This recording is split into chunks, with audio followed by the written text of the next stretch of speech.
তাহলে একটার থেকে আরেকটা দূরত্ব খুব সম্ভবত 20 ডিগ্রি দেখে মনে হইতেছে। দাঁড়ান হিসাব করি, 20, 1, 2, 3, 4, 5, না 20 ডিগ্রি না, 25 ডিগ্রির মতো আর কি। আর আপনি এটা পড়ানোর আগের স্লাইডে যখন আমাদের বুঝাইছিলেন তখন হ্যাঁ এইগুলোর লিডের দূরত্ব বলছিলেন স্যার 30 ডিগ্রি, আর এভিএল, এভিআর আর এভি না না, এভিএল এভিআর এবং এভিএল এর মধ্যে দূরত্ব আমি কখন আমার মনে পড়ে না আপনাদেরকে পড়াইছি স্যার আমি। ওটা পড়াইছেন স্যার 60 ডিগ্রি করে বলছেন স্যার আপনি বলতেছিলেন কি যে ওই যে 120 ডিগ্রি তো যখন হয় না সেটাকে আরো মানে ভেঙে ভালো দেখা হ্যাঁ যায়, হ্যাঁ ভালো এটা আমি দেখা বলছি, যায়।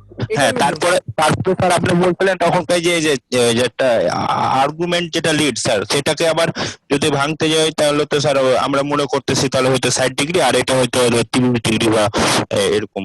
আচ্ছা আমি বুঝতে পারছি, আমি আমি বুঝাতে চাইছিলাম, আমার মনে হয় তাহলে বলাতে ভুল হয়েছে। মানে স্যার অ্যাকচুয়ালি আমরা তো 12টা লিড পাইছিলাম স্যার, 12টা হ্যাঁ। লিড যদি 30 ডিগ্রি করে হয় তাহলে 3 বারং 34 না মানে না না, 360 কিন্তু ডিগ্রি আপনার এরকম। এই ফ্রন্টাল প্লেনে যে লিড গুলা, ট্রান্সভার্স প্লেনে যে লিড গুলা, এই দুইটা লিড তো এক ডাইমেনশনে নাই, দুইটা দুই রকম ডাইমেনশনে আছে। জি মানে স্যার। ব্যাপারটা কিন্তু এমন না যে আপনি 360 ডিগ্রিকে 12 দিয়ে ভাগ করতেছেন, ব্যাপারটা এমন না। মানে হয়তো বা স্যার আমাদের বোঝায় ভুল হয়েছে। এই জিনিসটা হচ্ছে আমাদের বুঝার ভুল হয়েছে স্যার, মানে এটা ভালো হয়েছে না, আমাদের। এখন শিখে নিলেন, এখন তার সমস্যা রইল না এখন। তাহলে স্যার আমাদের এখন কোনটা ধরবো স্যার, ওই যে ট্রান্সভার্স লিড ওটা কত কত আচ্ছা ডিগ্রি ঠিক আছে, ধরবো আমরা স্যার? ছবিটা দেখলে বুঝতে পারবেন। এই জি দেখেন, স্যার। এই ছবিটার মধ্যে দেখেন এভিআর যেটা, এই এভিআর এর দিকটা কোথায় দেওয়া হয়েছে, একদম ত্রিভুজটার মিড পয়েন্ট থেকে এই হাত পর্যন্ত, তাই না, ডান হাত পর্যন্ত। আর এইখানে দেওয়া হয়েছে, এভিএলটা দেওয়া হয়েছে লাগে মাঝখান থেকে বাম হাত পর্যন্ত। এখন এই দুইটাকে আপনি যদি এক জায়গায় আঁকেন, ধরেন এই দুইটাকে আমি এক জায়গায় আঁকলাম, এক জায়গায় আঁকলে একটা হলে গিয়ে এইটা আর একটা হলে গিয়ে এইটা, তাই না? জি স্যার। এখানে কিন্তু দেখতে পারতেছেন অটোমেটিক এখানে একটা 120 ডিগ্রি কোণ তৈরি হইতেছে। আবার যদি এটা এখানে আঁকি তাহলে এটার সঙ্গে এখানে আবার 120 ডিগ্রি তৈরি হইতেছে, এটার সঙ্গে এখানে 120 ডিগ্রি তার তৈরি। মানে 120 ডিগ্রি সঠিক অ্যান্সার। এভিআর আর এভিএল এর মধ্যে 120 ডিগ্রি। কিন্তু আমি যদি আপনাকে জিজ্ঞেস করলাম যে এভিআর, এই যে মনে করেন এভিআরটা আর এটার সঙ্গে লিড ওয়ান এর কত কত কোণ তৈরি করতেছে, তখন আপনি কি বলবেন বলেন তো? 120 ডিগ্রি কোণ একটু তখন কারণ আমরা আরেকটু পিছে যাই, ঠিক আছে, আরেকটু পিছে যাই। মনে করেন এই যে এখানে যে ভেক্টরটা আছে, এখানে যে ভেক্টরটা আছে একটা দিক দেখাইতেছে, তাই না? দেখেন আমি অ্যানোটেশনটা কেটে দিই একটু পিছনে যাই। আর এটা আপনি একটু কালারটা চেঞ্জ করলে হয়তো আমরা একটু ভালো বুঝতে পারতাম, মানে নীল কালারের মধ্যে স্যার। আচ্ছা বুঝতে পারছি, আমি করি তাহলে, এই পয়েন্টার ইউজ করি, পয়েন্টার, এই যে পয়েন্টার। আপনারা এখানে দেখেন যে একটা দিক দেখতে পারতেছেন না, এটা যেতেছে হলে কি আপনার ডান হাত থেকে লিড ওয়ান, বলেন তো লিড ওয়ান কোন দিক থেকে কোন দিকে? Sir LA minus R A lead one, LA minus R A. Lead one হলে কি আপনার এলএ মাইনাস আর এ, তাই না? এলএ মাইনাস আর এ, তার মানে হলে কি আপনার যেই সাইডটা হলে কি তীর চিহ্ন দেখাইতেছে এই সাইডটা হলে কি পজিটিভ, এই মাথাটার মধ্যে অ্যারো আছে এটা হলে কি আমার পজিটিভ প্রান্ত, ঠিক আছে? আর যেইখানে থেকে আমার শুরু হইতেছে সেটা আমার নেগেটিভ প্রান্ত। এখন চলেন আবার যাই এভিআর এভিএল এ যাই, তার মানে এইটার এখানে তীর চিহ্ন এটা, তার মানে এটা হলে কি আমার পজিটিভ, তাই না? এই প্রান্তটা হলে কি পজিটিভ আর আমার এই প্রান্তটা হলে কি নেগেটিভ।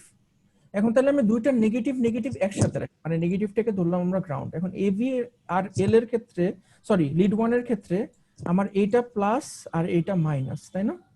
আর এভিএল এর ক্ষেত্রে এইটা প্লাস আর এইটা মাইনাস। তাহলে এই মাইনাসটার মাইনাসটা একসাথে বসাই আমরা, মাইনাসটার মাইনাসটা একসাথে বসালাম আর প্লাসটা এদিকে বসালাম। তাহলে এখন বলেন তো এভিআর আর লিড ওয়ান এর মধ্যে কোণ কত? 120 ডিগ্রি। আমি যদি আপনাকে বলি যে এভিআর এর সঙ্গে লিড টুর কোণ কত, তাহলে কেমনে করবেন?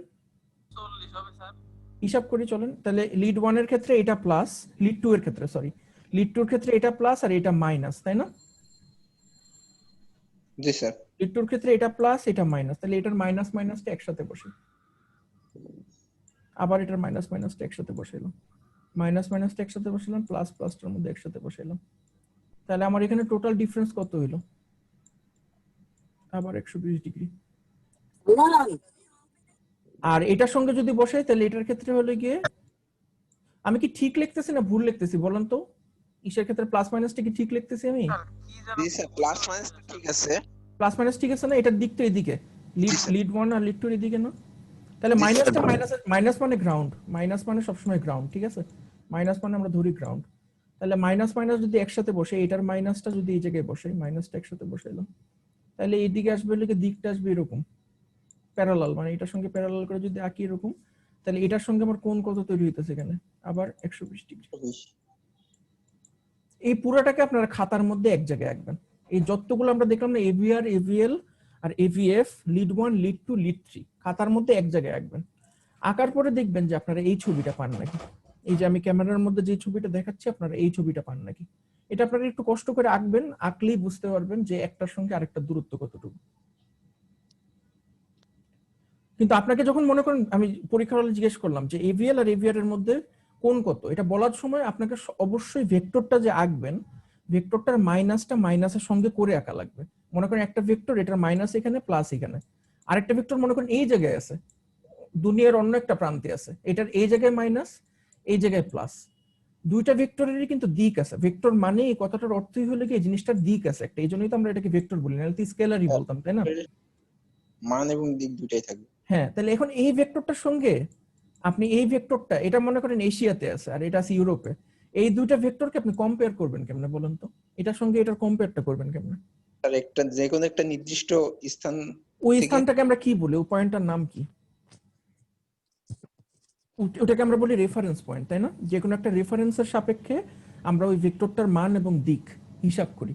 আমাদের এখানে রেফারেন্সটা হলো কি নেগেটিভ, নেগেটিভটা হলো কি আমাদের রেফারেন্স। তার মানে এই নেগেটিভটা, এই যে এই প্রান্তটা আমি গোল দাগ দিতেছি যে জায়গাটাতে, এই গোল দাগটাকে আমরা এই পুরো জিনিসটাকে ধরে টানবো, মানে এই পুরো জিনিসটাকে ধরবো, এই পুরো জিনিসটাকে ধরে আমরা টানবো। এখানে কি ধরে টানার কোনো উপায় আছে? আছে। এই পুরো জিনিসটাকে ধরলাম, ঠিক আছে, ধরে আস্তে আস্তে টানলাম, দেখতেছেন তো সবাই, টানলাম, টেনে এসে এখানে বসাইলাম, রেফারেন্সের সঙ্গে রেফারেন্স বসাইলাম, রেফারেন্সটা হলো কি আমার নেগেটিভ, ছেড়ে দিলাম। এখন বুঝতে পারছেন কিভাবে কোনটা হিসাব করা হয়? কোণের বিষয়টা একটু ভালো করে খাতায় আঁকায় বোঝায় দেন যে কোনটা থেকে দূরত্ব কিরকম। স্যার এটা অনেক ইম্পর্টেন্ট দেখতেছি, কারণ স্যার এটা গোলায় ফেলাইতেছি স্যার। আর কেমনে বুঝাবো দাঁড়ান ভাই, চিন্তা করি আমি আর কেমনে বুঝাবো। স্যার এমনিতে যেরকম ভাবে খাতায় নোট করে রাখছি স্যার, যে লিড 1, লিড 2, লিড 3 একটা থেকে আরেকটা দূরত্ব 120, আর অগমেন্ট লিড যেটা তিনটা, সেটা ডাক্তাররা ভালো দেখার জন্য, প্রিসিশন ভালো পাওয়ার জন্য, সেটা হলো 60 ডিগ্রি করার জন্য এভিআর, এভিএল আর যে তিনটা আর কি ওইটা, আর যে ট্রান্সভার্স লিড যেটা ওটা আরো ভালো দেখার জন্য, অর্থাৎ প্রিসিশন ভালো পাওয়ার জন্য। না না না না, ট্রান্সভার্স লিড প্রিসিশন ভালো পাওয়ার জন্য না, স্যার এই ওটা জায়গাটাতে 30 ডিগ্রি করে এই আসে জায়গাটাতে আপনি ভুল বুঝছেন। ট্রান্সভার্স লিডটা আরো ভালো করে দেখার জন্য, ট্রান্সভার্স লিডটা হলো কি দেখার জন্য আর সম্পূর্ণ কি স্যার, সম্পূর্ণ একটা ডিফারেন্ট দিকে দেখতেছে, সম্পূর্ণ একটা ডিফারেন্ট দিকে দেখতেছে, বুঝতে পারছেন? ওটা মানে হলো স্যার অন্য দিক, আমরা তো ওটা লাগে জেড এগুলো অ্যাক্সিসে দেখি দেখতেছে। জি স্যার, যেটা দেখলাম আর কি লিড 1, লিড 2, তারপরে যে এভিআর, এভিএল এটা ফ্রন্টাল থেকে দেখি। ঠিক আছে, আপনারা বললেন না ভালো করে ছবি আঁকতেন, ভালো করে ছবি আঁকি। তাহলে আমাদের হলো কি প্রত্যেকটার মাইনাস এবং প্লাস বের করতে হবে। এটার মনে করেন মাইনাস এখানে, প্লাস এখানে, মাইনাস এখানে, প্লাস এখানে, মাইনাস এখানে, প্লাস এখানে, এইটার কমন মাইনাসটা এখানে, প্লাসটা এই জায়গায়, এই জায়গায় আর এই জায়গায়। ঠিক আছে, এখন সবগুলোকে আমরা একত্রে আঁকি। তাহলে ফার্স্টে লিড 1টা আঁকি। লিড 1টা দেখতে হবে হলো কি এরকম, ঠিক আছে না? লিড 1, জি স্যার। হ্যাঁ ঠিক আছে। লিড 2টা হলো কি এই জায়গায়, এটা হলো কি লিড 2, আর দুইটার মাঝখান দিয়ে হলো কি আমার লিড 3। খুবই ভালো কথা। তাহলে আমরা এখন এরপরে আঁকবো হলো কি আপনার এভিআর ফার্স্টে। তো এভিআর আঁকলাম। এভিআরটা কোন দিকে? এভিআরটা যাবে হলো কি এইদিকে, এভিআরটা যাবে হলো কি এইখানে, তারপরে এটা যাবে হলো কি এইদিকে, আর এটা যাবে হলো কি এইখানে। ঠিক আছে নাকি দেখেন তো? স্যার হ্যাঁ বলেন। লিড 2 এর মধ্যে অ্যাঙ্গেল কত স্যার? লিড 1 আর লিড 2 এর মধ্যে অ্যাঙ্গেল 120 ডিগ্রি। কিন্তু স্যার ত্রিভুজে যদি বলি তাহলে তো 120 ডিগ্রি স্যার। লিড 1 আর লিড 3 এর মধ্যে তাহলে অ্যাঙ্গেল কত স্যার? এটা সব 60 degree. Lead 1 lead 3 60 degree, lead 1 lead 2 120 degree. ঠিক আছে না? আর লিড এটা হলো কি আপনার এভিআর, এটা হলো কি এভিএল, এটা হলো কি এভিএফ। উল্টা লাগতেছে স্যার একটু। এই যে দেখেন এই যে মাইনাসটা না, এই মাইনাসটা হলো কি আমাদের রেফারেন্স। মাইনাসটা হলে কি আমাদের রেফারেন্স। এখন মনে করেন আমি ত্রিভুজটা মুছে দিলাম, এই লিড 1 গুলো, লিড 1 লিড 2 লিড 3 মুছে দিলাম। আপনারা এটাকে ভেক্টরের অঙ্ক করেন নাই কখনো? করছি কিন্তু স্যার এটা কেমন যেন একটা লাগতেছে স্যার। এ, ঠিক আছে, আমি পুরো জিনিসটা মুছে দিলাম। এখন এটা হলে কি মাইনাসটা হলে কি আমার রেফারেন্স পয়েন্ট, ঠিক আছে, আর প্লাসটা তো প্লাসই, প্লাসের দিকে আমরা তীর চিহ্ন দিতেছি, দিলাম, খুব ভালো কথা। তাহলে এটার মধ্যে আমরা যদি লিড 1 কে লিখি, তাহলে লিড 1টা কোথা থেকে আঁকা শুরু করব আপনারাই বলেন। স্যার নেগেটিভ থেকে লিড 1টা শুরু লিড করেন। 1টা, তাহলে এই লিড 1টা কোন দিকে, বাম থেকে ডান দিকে না? বাম থেকে ডান দিকে। ডান দিকে যাবে। ঠিক আছে, তাহলে এটা লিখলাম লিড 1। জি স্যার। এবার লিড 2 তে আসেন, লিড 2টা কোথায়? লিড 2টা স্যার Lead নেগেটিভ। 2টা এটা স্যার যদি ত্রিভুজ হয় লিড 2টা বাম হলে কি দিকে। এটা, তাই না? জি স্যার। মানে এখান থেকে শুরু হয়ে হালকা ডান দিকে নিচে, তাই না? জি স্যার। তাহলে এখান থেকে আমরা শুরু করলাম, হালকা ডান দিকে নিচে গেলাম। আর এটা কোথায়? এটা হলো লিড 2 ডান দিক থেকে শুরু হবে। হ্যাঁ, এটা হলো কি লিড 2। এটা হলো কি ডান দিক থেকে শুরু হবে, তারপর হালকা বাম দিকে নিচে। জি স্যার। এটা হলো কি আপনার লিড 3। তাহলে স্যার এই যে এখানে আঁকানো ভুল হয়েছিল না স্যার এটা? স্যার আগেরটা তাহলে আঁকানো একটু ভুল হয়েছে স্যার। কেন ভুল হয়েছে? স্যার এখানে লিড 1 আর ও লিড আচ্ছা, 3 দিছেন। সরি, ঠিক বলছেন, থ্যাংক ইউ। এই জন্যই স্যার বুঝতে পারতেছি না স্যার। আমিও তো বলি, আপনারা তো এর আগে কইরে আসছেন, আপনাদের তো এত এত সমস্যা হওয়ার কথা না। ঠিক আছে, এবার ঠিক আছে, এখন ঠিক আছে, এখন বুঝে দিতেছে। মোটামুটি ক্লিয়ার হচ্ছে। স্যার টার্মিনাল গুলো মানে ভেক্টরের যে স্যার ওই যে উপরের দুইটা, ওই দুইটা স্যার কি কোন লিড স্যার?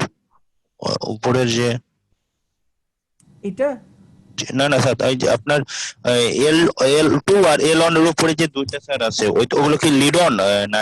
না না, ওইটা এভিআর আর এভিএল। এটা হলে কি আপনার AVR আর এটা হলো AVL, হ্যাঁ স্যার, আর স্যার এটা হলো কি এটাই AVF।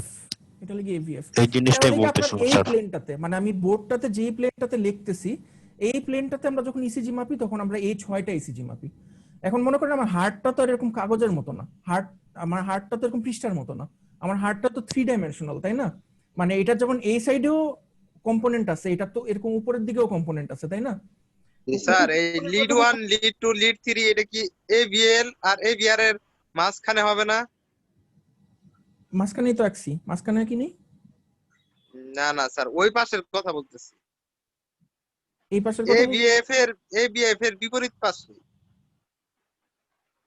AVF এর বিপরীত পাশে লিড 1,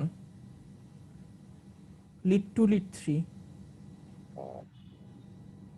আচ্ছা, যেটাই হোক, মানে তো ওই অন্য একটা ডাইমেনশনে মাপার জন্য আমরা হলে গিয়ে ট্রান্সভার্স লিড করি। এখানে এক্স অ্যাক্সিস আর ওয়াই অ্যাক্সিস নিয়ে কাজ করছে শুধু। জি, এক্স্যাক্টলি, থ্যাংক ইউ, আমি এটাই বুঝাতে চাইছিলাম। মানে আমরা এখানে শুধুমাত্র এই অ্যাক্সিস গুলো নিয়ে কাজ করতেছি, একটা এক্স একটা ওয়াই, কিন্তু আমাদের তার একটা অ্যাক্সিস আছে, তাই না, জেড।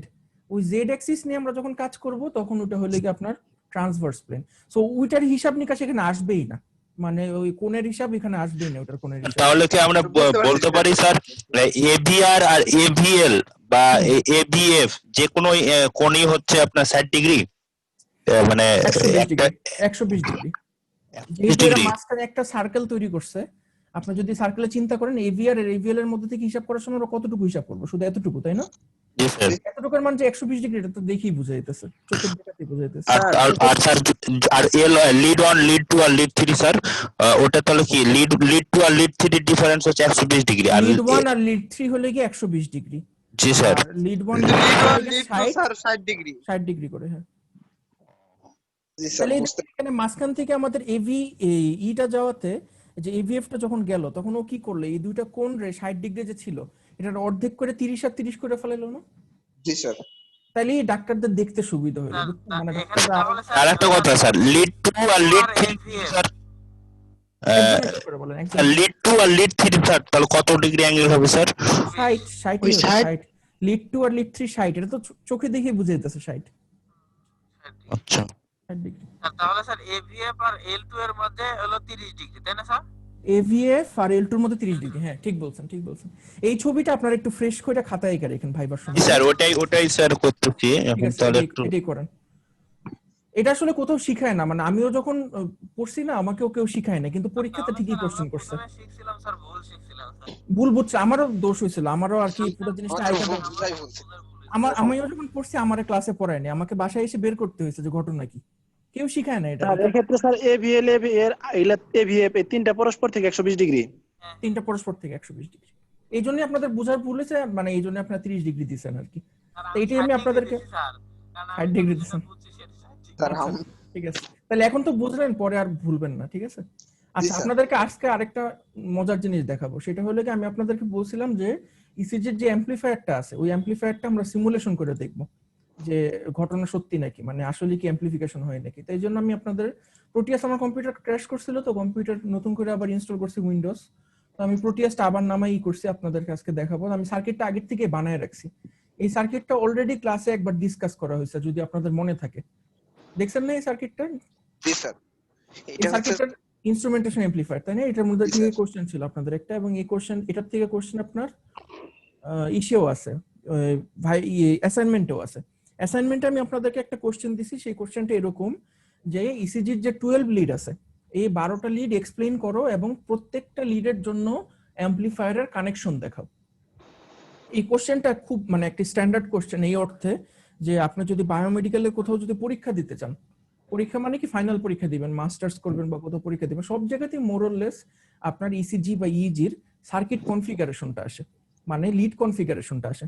তো এই কোশ্চেনটার উত্তর কিভাবে দিতে হয়, আপনারা প্রত্যেকটা লিডের জন্য মনে করেন ফার্স্টে আপনি ফ্রন্টাল প্লেনে লিডগুলো বর্ণনা করা শুরু করলেন, যে ফ্রন্টাল প্লেনে আমরা টোটাল 6 লিড ইসিজি মাপি। এই 6 লিড ইসিজি কি কি? Lead 1, lead 2, lead 3, aVL, aVR, aVF, ঠিক আছে?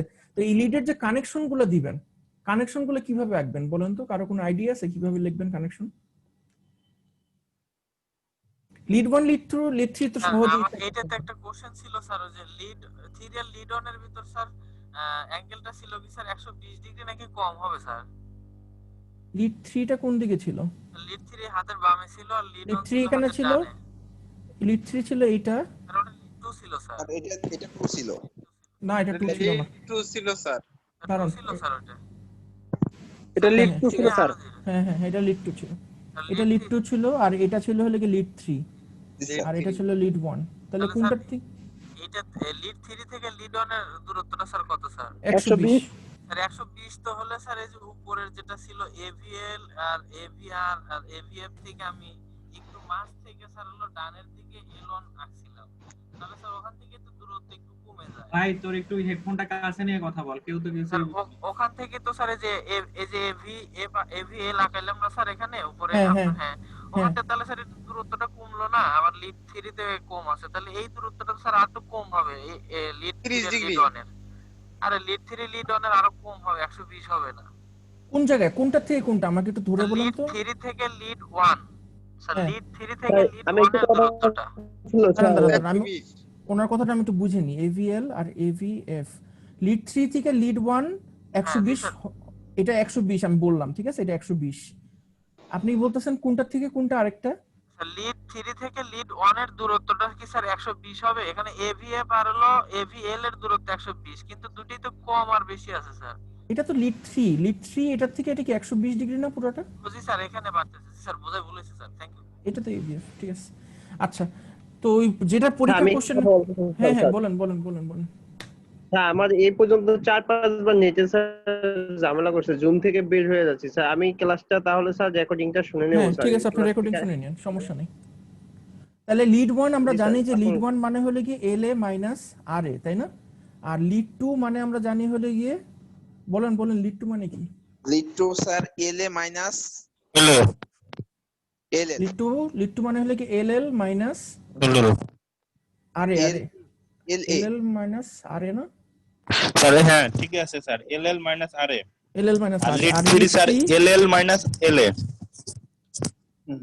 জি sir. LL minus LA, LA মাইনাসটা তো এক। ঠিক আছে? তাহলে এটার জন্য আমি কানেকশন আঁকলাম। এটার জন্য আমি কানেকশন কেমনে আঁকবো? মনে করেন এটা আমার অ্যাম্পলিফায়ার, অ্যাম্পলিফায়ারের এটা হলো গিয়ে প্লাস, এটা মাইনাস। পরীক্ষার সময় আমি একদম যেভাবে লিখে দিতেছি ঠিক এভাবে আঁকবেন। তাহলে এই প্লাসের মধ্যে এখানে দিবেন হলে আমার লেফট আর্ম থেকে সিগন্যাল যাইতেছে, আর এখানে আমার রাইট আর্ম থেকে সিগন্যাল আসতেছে, আর এটা হলো কি আমার লিড 1। বুঝতে পারছেন? এটা হলো কি আমার স্কেমেটিক। পরীক্ষার সময় যখন বলবে যে অ্যাম্পলিফায়ারের স্কেমেটিক আঁকো, এটা হলো কি আপনার অ্যাম্পলিফায়ারের স্কেমেটিক, আর এটা হলো কি আপনার এটা লিডটার ডেসক্রিপশন, ঠিক আছে? এরপরে যখন লিড 2 আঁকবেন, লিড 2টা কিরকম হবে? লিড 2টা হবে সিমিলারলি, আপনারা জাস্ট এল এর জায়গায় এখানে লিখবেন হলো কি এলএল, আর স্যার, এই আর এটা আর এর জায়গাতেই থাকবে, ঠিক আছে? তাহলে পরে স্যার ওই এভিআর এর ওইটা কিভাবে আঁকবো? দেখাইতেছি। ওয়েট করেন, এভিআরটা একটু হ্যাঁ দেখেন, আয় ওঠ না স্যার। একটু ওয়েট করেন।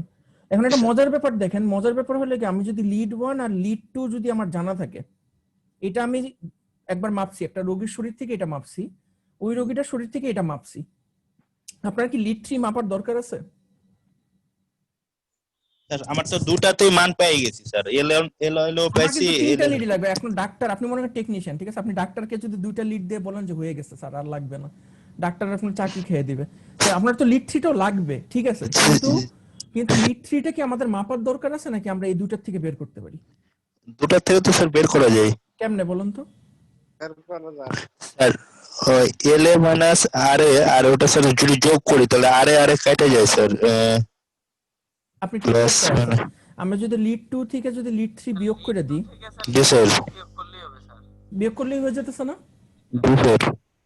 তাহলে আমরা কি করব? আমরা এটার জন্য যেটা করব, অ্যামপ্লিফায়ারের কানেকশনটা এরকম করে আঁকবো, এটাকে একটা প্লাস দিব, এটার একটা মাইনাস দিব, ঠিক আছে? মাইনাস দিয়ে আমি এখানে কি লিখলাম, এটা লিখলাম হলে গিয়ে আপনার এলএল, আর এটা দিলাম হলে গিয়ে আর এ, তাহলে পেয়ে গেলাম হলে গিয়ে লিড 2, তাই না? তারপরে আমি যদি একটা সাবট্রাক্টর যদি আঁকি, যে একটা সার্কিট আমার আছে যেটা হলে গিয়ে মাইনাস করবে, দুইটা সিগন্যালের মধ্যে মাইনাস করবে, তাহলে আমি এখানে যদি আপনার লিড 2 দিয়ে দিই আর এখানে যদি লিড 1 দিয়ে দিই, তাইলেই কিন্তু আমি ফলাফল কি পাবো, লিড 3। সবাই বুঝছেন? স্যার এটা কি লাগাইছি সাবট্রাক্টর, মানে এটার কাজ হলো কি আগের বিয়োগ করা, গুলো যোগ করে মানে বিয়োগ বিয়োগ করে করা, এই দুইটা সিগন্যালের lead মধ্যে three বিয়োগ করা, মানে এখানে কোনো অ্যামপ্লিফিকেশন হবে না, কারণ অ্যামপ্লিফিকেশন তো করছেনই আপনি, যা অ্যামপ্লিফিকেশন করা তো করেই ফেলছেন, আপনার তার একটা অ্যামপ্লিফায়ারের দরকার নেই কোনো। বুঝতে পারছেন সবাই আমার কথাটা? আপনি চাইলে করতে পারেন, আপনি চাইলে এমনি আরেকটা অ্যামপ্লিফায়ার দিয়ে দেখাইতে পারেন, কোনো সমস্যা নেই, কিন্তু আপনি যদি এই কাজটা করেন, আপনার খাতাটা যে দেখবে সে অনেক ইমপ্রেসড হবে যে না আপনি স্যার আপনি ওটা চিহ্নটা স্যার কি দেখালেন, মানে অ্যারো দিয়ে স্যার? এরকম একটা সাবট্রাক্টর রাখবেন, মানে আপনারা ই করছেন না, অ্যাডার সাবট্রাক্টর করছেন না, মনে করেন অ্যাডার যে আমরা করি, অ্যাডারটা কেমনে করি, মনে করেন এখান থেকে একটা সিগন্যাল আসতেছে, এখান থেকে একটা সিগন্যাল আসতেছে, এই দুইটা এডিশন করে ও তো রেজাল্ট দেয়, তাই না? অ্যাডার সার্কিট, তো অ্যাডার সার্কিট না করে আমি এখানে জাস্ট সাবট্রাক্টর করে দিলাম একটা। বুঝতে পারছি স্যার। সাবট্রাক্টরটা কেমনে কাজ করে?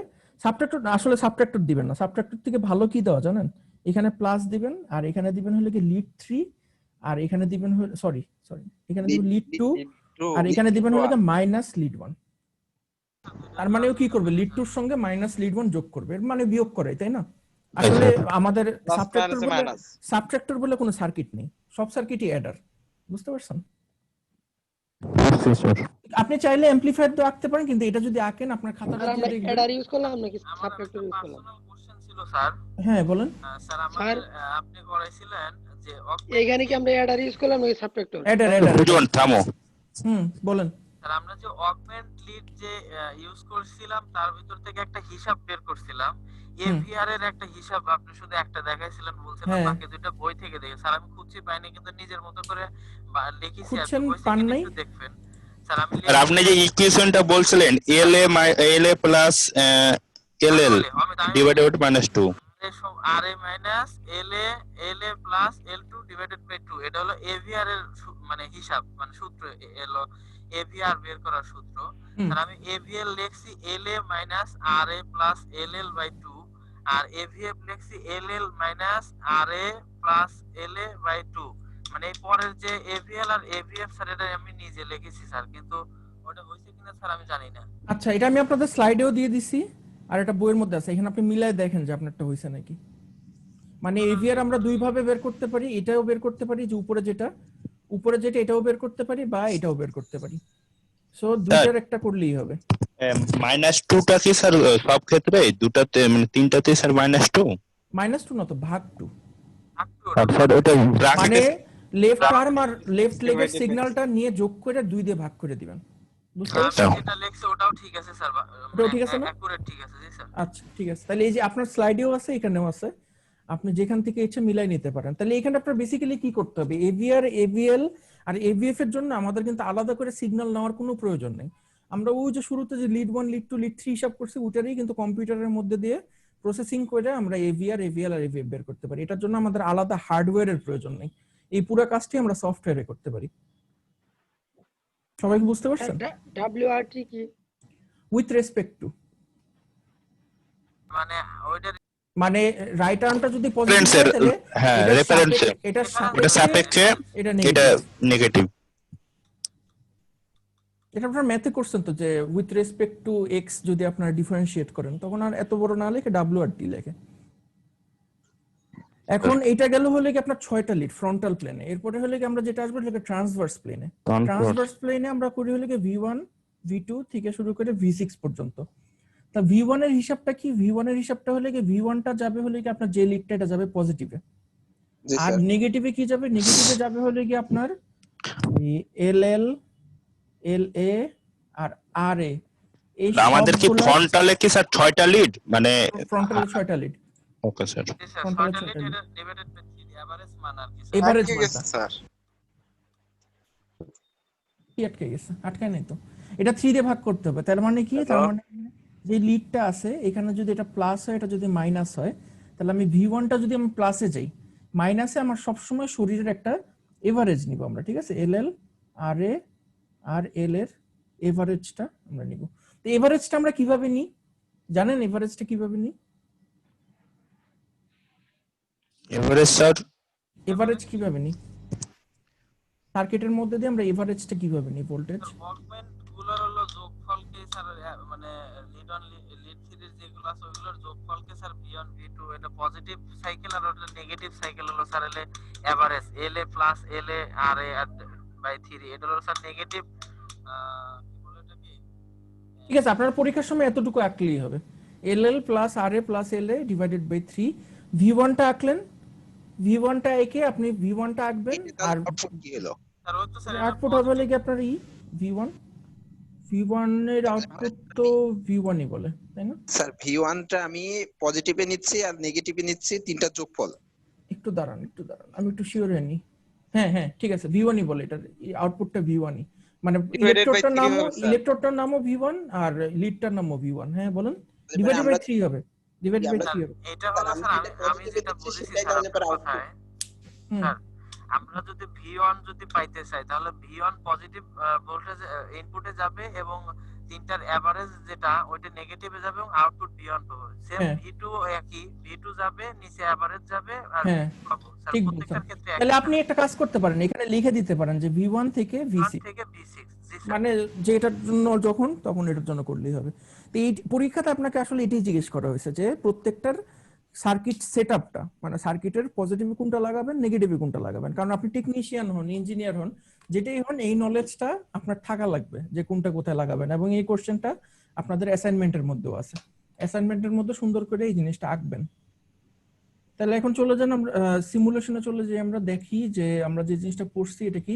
স্যার হ্যাঁ বলেন। পজিটিভে যদি V1 থেকে V6 ধরি তাহলে স্যার আউটপুটেও তো স্যার তাহলে V1 থেকে V6 মানে এরকম আউটপুট আসবে। আউটপুট আসবে। এরকম আউটপুট আচ্ছা, এখন আমরা যে ইনস্ট্রুমেন্টেশন অ্যাম্পলিফায়ারটাতে চলে আসলাম, যেটা আপনারা কুইজে লিখছেন এবং আগেও পড়া হয়েছে। এটার গেইনের সূত্রটা কি আপনাদের মনে আছে কারো? গেইনের সূত্র তো স্যার আউটপুট বাই ইনপুট তো স্যার। হ্যাঁ, তো এটা একটা রেজিস্ট্যান্স দিয়ে একটা সূত্র ছিল না, সেটা কি? স্যার ওখানে মনে হয় স্যার হলো জি sir, resistance output by input sir sir. হয়নি, চিন্তা করে বলেন। স্যার একটা RG আর R এর হিসাব ছিল একটা। V1 minus V2 স্যার ওটা V1 minus V2 বলেন, আর রেজিস্ট্যান্সটা হলো sir 1 plus twice R by RG 1 plus twice R by by RG। RG তাহলে এখানে RG কোনটা বলেন তো? আমি যে সার্কিটটা বানাইছি এটার মধ্যে RG কোনটা? স্যার R1 স্যার R1 টা। তার মানে আমাদের RG-র 1 হলে কি এখানে আছে 5K, আর বাকি সবগুলো হলে কি R। দেখেন সবগুলোর ভ্যালু কিন্তু এক, তারা এখানে একটা ভুল হয়েছে, এখানে 5 স্যার আপনি বলছিলেন স্যার, R5 এর মান তো রেজিস্ট্যান্সের মান ভ্যালু এক নিতে হবে। স্যার R5 এ তো আরেকটা নিছেন 5 নিছেন দাঁড়ান আমি ঠিক করতেছি, এটা 10K করে দিই এটাতে, আর এটারও 10K করে দিই। আর 5 ও স্যার ঠিক আছে, তাহলে বাকি সবগুলো হলে কি আমার 10K, 2 ইনটু 10K। তাহলে এখন গেইন কত আসবে আমাদের? আমাদের গেইন আসবে হলে কি আপনার 5K, এটা দিয়ে ভাগ করলে হলে গিয়ে 2 দুগুণে 4, 4 আর 1 5, টোটাল 5 গেইন আসবে আমার, তাই না? সবাই কি গেইনের গেন হিসাব আসলো কেমনে স্যার? কেন 5 গেইন আসবে না? একটা আছে 20 আর একে 5। 1 প্লাস R2R বাই RG সূত্র। তাহলে আমাদের এখানে R এর মান হলে কি 10k, সব জায়গাতে 10k। 10k কে 2 দিয়ে গুণ করলে হয় 20k। 20k আমি যদি 5 দিয়ে ভাগ করি তাহলে হয় 4। 4 আর যোগ 1 5 আসে, তাই না? 5 ঠিক আছে, স্যার এবার দেখেন। এটা হ্যাঁ বলেন। স্যার 5কে এটা স্যার এটা কনস্ট্যান্ট। আমি ভেরি করতে পারি, 5k এর জায়গায় 2k দিতে পারি, 1k দিতে পারি। যত কমাবো তত গেইন বাড়বে আমার। স্যার আমরা শুধুমাত্র স্যার এখানে আরজিটাই ভেরি করব। জেনারেলি আপনি যখন মানে একটা সার্কিট বানান তখন এই আরজিটার জায়গাতেই একটা আমরা পটেনশিওমিটার লাগাই দিই, বা যে আমরা যেটাকে পট বলি আর কি, পটটা এখানে বসাই দিই। পটটা এখানে বসাই দিই আর বাকি সবকিছু আপনার এই চেসিসের ভিতরে থাকে। চেসিসের বাইরে আপনার শুধুমাত্র আরজিটাই থাকে। তো একটাই ঘুরাইলেই আপনার পুরো গেইনটা চেঞ্জ হয়ে যায়। তো এখন এই সফটওয়্যারটার নাম যেটা, সফটওয়্যারটা হলো প্রোটিয়াস। এটা খুব ইজি ইউজ করা। আপনাদের কারো ল্যাপটপ থাকলে আপনারা ইজিলি প্রোটিয়াস ইনস্টল করে যে কোনো কিছু আপনারা প্রোটোটাইপ করে সফটওয়্যারে দেখতে কাজ পারেন। করছেন? এই প্রোটিয়াসের মধ্যে আপনি যেমন ইও করতে পারবেন, সিমুলেশনও করতে পারবেন, আবার সাথে সাথে পিসিবি ডিজাইনও করতে পারবেন। মানে এই জিনিসটাকে আপনারা পিসিবিতেও নিয়ে যেতে পারবেন যদি চান। এটা অনেক কাজে লাগে। আপনারা কেউ যদি মানে সার্কিট ডেভেলপমেন্টে থাকেন, এটা অনেক কাজে আসে। তো এখানে আমরা সিম্পলি যে জিনিসটা করছি দেখেন, এখানে টোটাল 3টা অপএম্প আছে আমাদের। 741 যে অপএম্প গুলো, 3টা 741 অপএম্প আছে আমাদের এখানে। 3টা অপএম্পের সঙ্গে আমি করছি কি, জাস্ট 2টা সাইনোসয়েডাল সোর্স লাগাই দিছি। একটা সাইনোসয়েডাল সোর্স দেখেন এই অপএম্পটার মধ্যে দিয়ে এখানে যে নেগেটিভ প্রান্তে যাচ্ছে, আর একটা সাইনোসয়েডাল সোর্স হলে কি এইটার মাধ্যমে পজিটিভে যাচ্ছে। ঠিক আছে? তো এই সাইন ওয়েভটার আপনার ভ্যালু আমরা দেখি। এই সাইন ওয়েভটার ভ্যালু হলে গিয়ে 1, অ্যামপ্লিটিউড, ফ্রিকোয়েন্সি হলে গিয়ে 50। আর এই সাইন ওয়েভটার অ্যামপ্লিটিউড হলে গিয়ে আপনার 0.5, ফ্রিকোয়েন্সি হলে গিয়ে 50। তাহলে আমরা কতটুকু রেজাল্ট এক্সপেক্ট করতে পারি বলেন তো? দুইটার মধ্যে থেকে বিয়োগ করলে আমার রেজাল্ট কত আসবে? V1 - V2 কত আসবে? স্যার 0.5। 0.5 0.5 কে 5 দিয়ে গুণ করলে আমরা কত পেতে পারি? 0.5 কে 5 আড়াই। জি স্যার। আড়াই পেতে পারি। এখন চলেন আমরা রান করি। সিমুলেশনটা রান করলে আমরা যে জিনিসটা দেখবো সেটা দেখেন, এই 6 নম্বর পিন থেকে আমার আউটপুটটা বের হতেছে। আউটপুটটা আমরা দেখবো সি চ্যানেলে। এই এই অসিলোস্কোপটা হলো 4 চ্যানেলের অসিলোস্কোপ। এই সি তে আমরা দেখবো হলো কি আউটপুট, আর এ আর বি আমার দেখাবে দুইটা ইনপুট। ঠিক আছে? তাহলে এখন আমরা চলেন দেখি ঘটনা কি। রান করে না কেন? জুমে দেখাচ্ছে দেখে রান করতেছেন নাকি? দাঁড়ান আমি স্টপ শেয়ার করে তারপর একটু দেখি।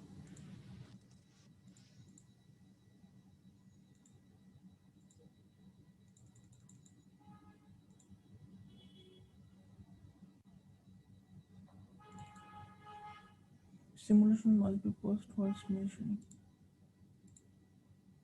Done.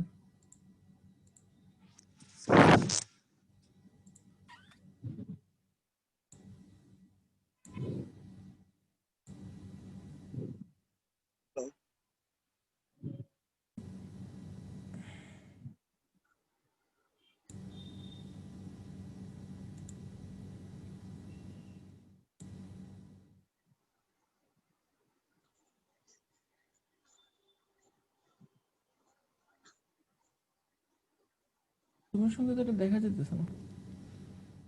দূর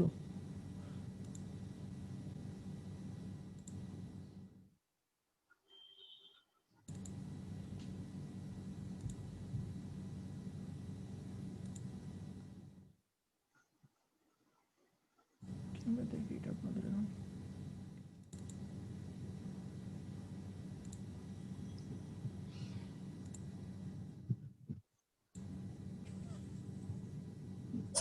স্যার কিছু তো দেখতে পাচ্ছি না স্যার। জুমে দেখাচ্ছে না, কিন্তু আমি তো এমনিতে দেখতে পারতেছি। দাঁড়ান আমি সমস্যাটা একটু বোঝার চেষ্টা করি।